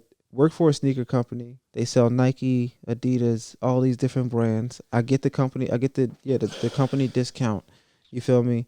I know the release calendar for when all of the Jordans come out and everything like that. Not this, you know, you're not supposed to do Quick, nothing. favorite Jordan. Favorite Jordan. It's either gonna be the Union ones. Okay. The black and storm the bread and storm grays. I think they are right. Is that I For think what? bread? For what? Your bread for what color? For what shoe? The ones? Yeah, they're bread on the bottom. The black the bread on the bottom and storm gray on the top. I know which ones you're talking about. Right. I don't know what they might be called that. I know what shoe you're talking about. I have And it in my then head. and then the other pair, of course, is the storm blue ones. I think they Yeah. are with the Super fire. Yeah, there's in the frags, of course, the fragment ones. You know, Mm. I knew you were gonna say all ones. yeah, but like, Ones are the but shit. to be honest, that's when I first started my internship with Ryan. All he wore was ones, and I was like, yeah, that shit's fly, like, cause they go with They everything. go with every bro. There's You a can put a colorway P for coat on. everything. You could do whatever you want with them shits. You feel me? Like I was like, Yeah, yeah, bro. like so. Once I started grabbing ones, I was like, yo, I actually like these shits. And then, like I said, I work for the company, you know, everything. And then little you see discount now, action, little Yeah. Yeezy action. yeah, You you know, getting now- discounts and- with Ryan? Now I'm working. You was getting the Ryan discounts. I know he's Most shopping in every country. the most expensive Ryan discount I got. This camera tattoo I got right here. That's dope. He paid for that. Nah, we actually went to a barber shop to get our hair cut. Ryan stayed at the hotel, right? We went with our road manager, and they were like, "Yo, there's a tattoo shop in the back. They said they'll give you guys a free tattoo because you guys work with Ryan." And I was like, "All right, bet." So like, what do you want? And I was like, they would ask me what I want, and I was like, all right, let's get this. But that was just off the strength of me being on tour, and that was over in Germany somewhere. This guy, his tattoo artist name was Dimitri Kuvra. Shout out to Dimitri. Shout out. Dimitri. You know, so yeah, so I think that's probably the best one. I mean, I've had like some other ones, like I got to stay at Ludacris' house. That's fucking dope. Do he have a runway there? Huh? Does he have a runway? A runway, like As where? far as like an airplane? No, not where I saw. He has the same house. If you look on like 2001 MTV Cribs, That house, I know exactly. He still what has you're that talking same Pristine house. condition. yeah, it's dope as fuck. He has a movie theater in the basement. He has his own studio. He has an outhouse that has like 2 bedrooms in it. Like, nice as fuck, bro. Lake outside of his house. We stayed. Buddha. We stayed at. It was me, Ryan, Come on the show. producer, You dig? a producer named Ilman. If you guys are familiar, I might have heard of him. yeah, I never heard Ilman, of him. Possibly. and my boy Atlas. And I was, we were there for like 4 or 5 days. But it was like the same week I had met Nipsey. Like, it was like a crazy, like, Just chilling, just cooling. yeah. Where'd you run into Nipsey at? We actually flew out to LA and met Nipsey in his studio.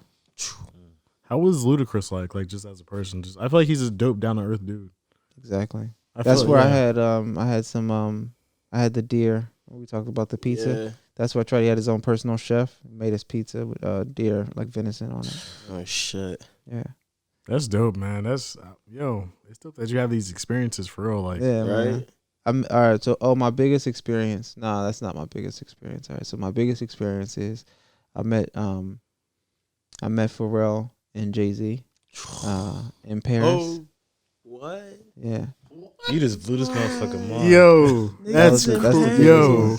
Yeah, bro. How was that? niggas in Paris for real, for real. Right. So remember when Happy was popping? Yeah. Yeah, That was like 2 'Cause years I'm straight. happy. We were in Germany. We were touring mm. with Ryan, and me and Ryan flew from Germany to Paris because he had, Pharrell had the same venue 2 nights back to back. He sold it out. So we get there, we're backstage. I see, like, when he gets to Happy, all the confetti falls down. It's like a big, I'm like, oh, this shit's ill, right? So once the show is done, we all go backstage. And all of the artists or celebrities go into like his dressing room or whatever for there and there for like an hour, right? I'm just like, all right, like this is just like normal shit when you're like the video guy, like you're not everywhere. Right. So after about an hour or so, Ryan comes out. He's like, yo, you want to go to dinner? You want to go to dinner with Pharrell? Of course. You know what I mean, or whatever. And before they went in there, like he had introduced me to Pharrell, shook his hand or whatever, like which was dope as fuck, of course, because it's fucking Pharrell, Right. But he's like, you want to go to dinner with Jay-Z. Beyonce was there, of course, and Pharrell. But Beyonce sat in a seat, of course, where I like couldn't fucking like see her. It was like this weird mystery shit, bro. Like, was there like an aura? That's some Proud Family type shit, bro. So what it was we went to this fucking we went to this restaurant, and the restaurant they opened it up for us like 2 a.m., 3 a.m., whatever time it was when the concert was done, and they started making all this food for us, and we're sitting at a table, and it's Jay. I guess B is, like I said, she's in the tuck. Pharrell sitting there, his top stylist and like all of his dancers is in there, whatever. And like I literally tweeted out, there's a it's on my Facebook or on my Twitter. I was like, yo, like you guys wouldn't believe it if I said I was at the table with like Jay-Z, Beyonce, you know what I mean? Like whatever right now. My sister was like, take a picture, it never happened, and I was like, scared as fuck. You can't do that. Hell no. You can't. That's one. Like, that's a memory you got to. Yeah, I just had to take that memory. You got to live in the moment at that point. Yeah, I just had to take that for what it was. You know what I mean? Again. But at the end of everything, at the end of the night, like when we walked out, as everybody was exiting, Jay was standing at the door, and Ryan was like, "Yo, this is my little, my mentee. This is Dev." And Jay was like, "How you enjoy it?" I'm like, "I'm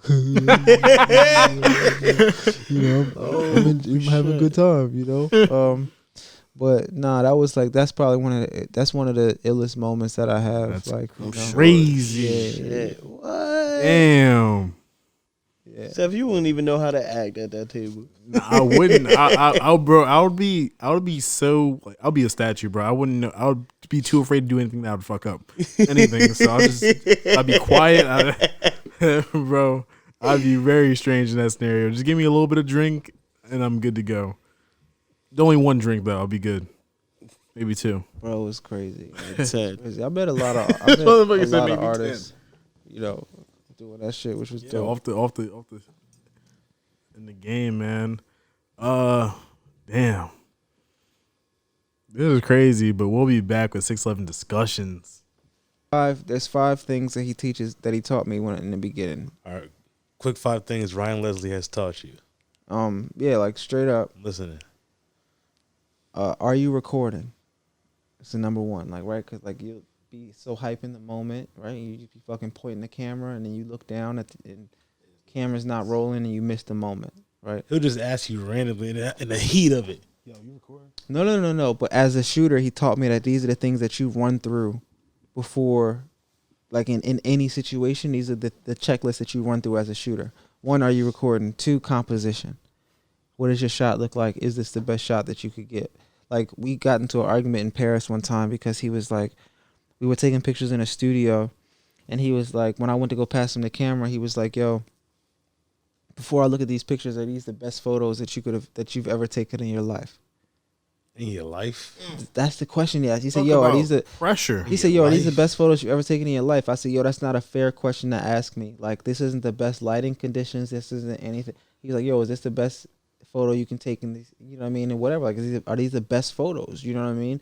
And what he was just trying to condition me is like, yo, until you get the shot, like, yo, nothing's gonna nothing's gonna top this shot. This fucking shot is so ill, bro. Like, here, take this. Until you feel like that, keep shooting. You know what I'm saying? Like, so composition. The third one is lighting, of course, which is I was like, yo, like, what the fuck is my light? Lighting. Yeah, lighting is a big one. We talked about that. You know what I'm saying? The fourth one is, oh my gosh, am I slacking on my fucking? Are you shooting? Lighting, are you shooting? composition. Lighting, composition, sound. Sound. Is the big one. So like the microphone, like sometimes you'll record and the mic won't be on.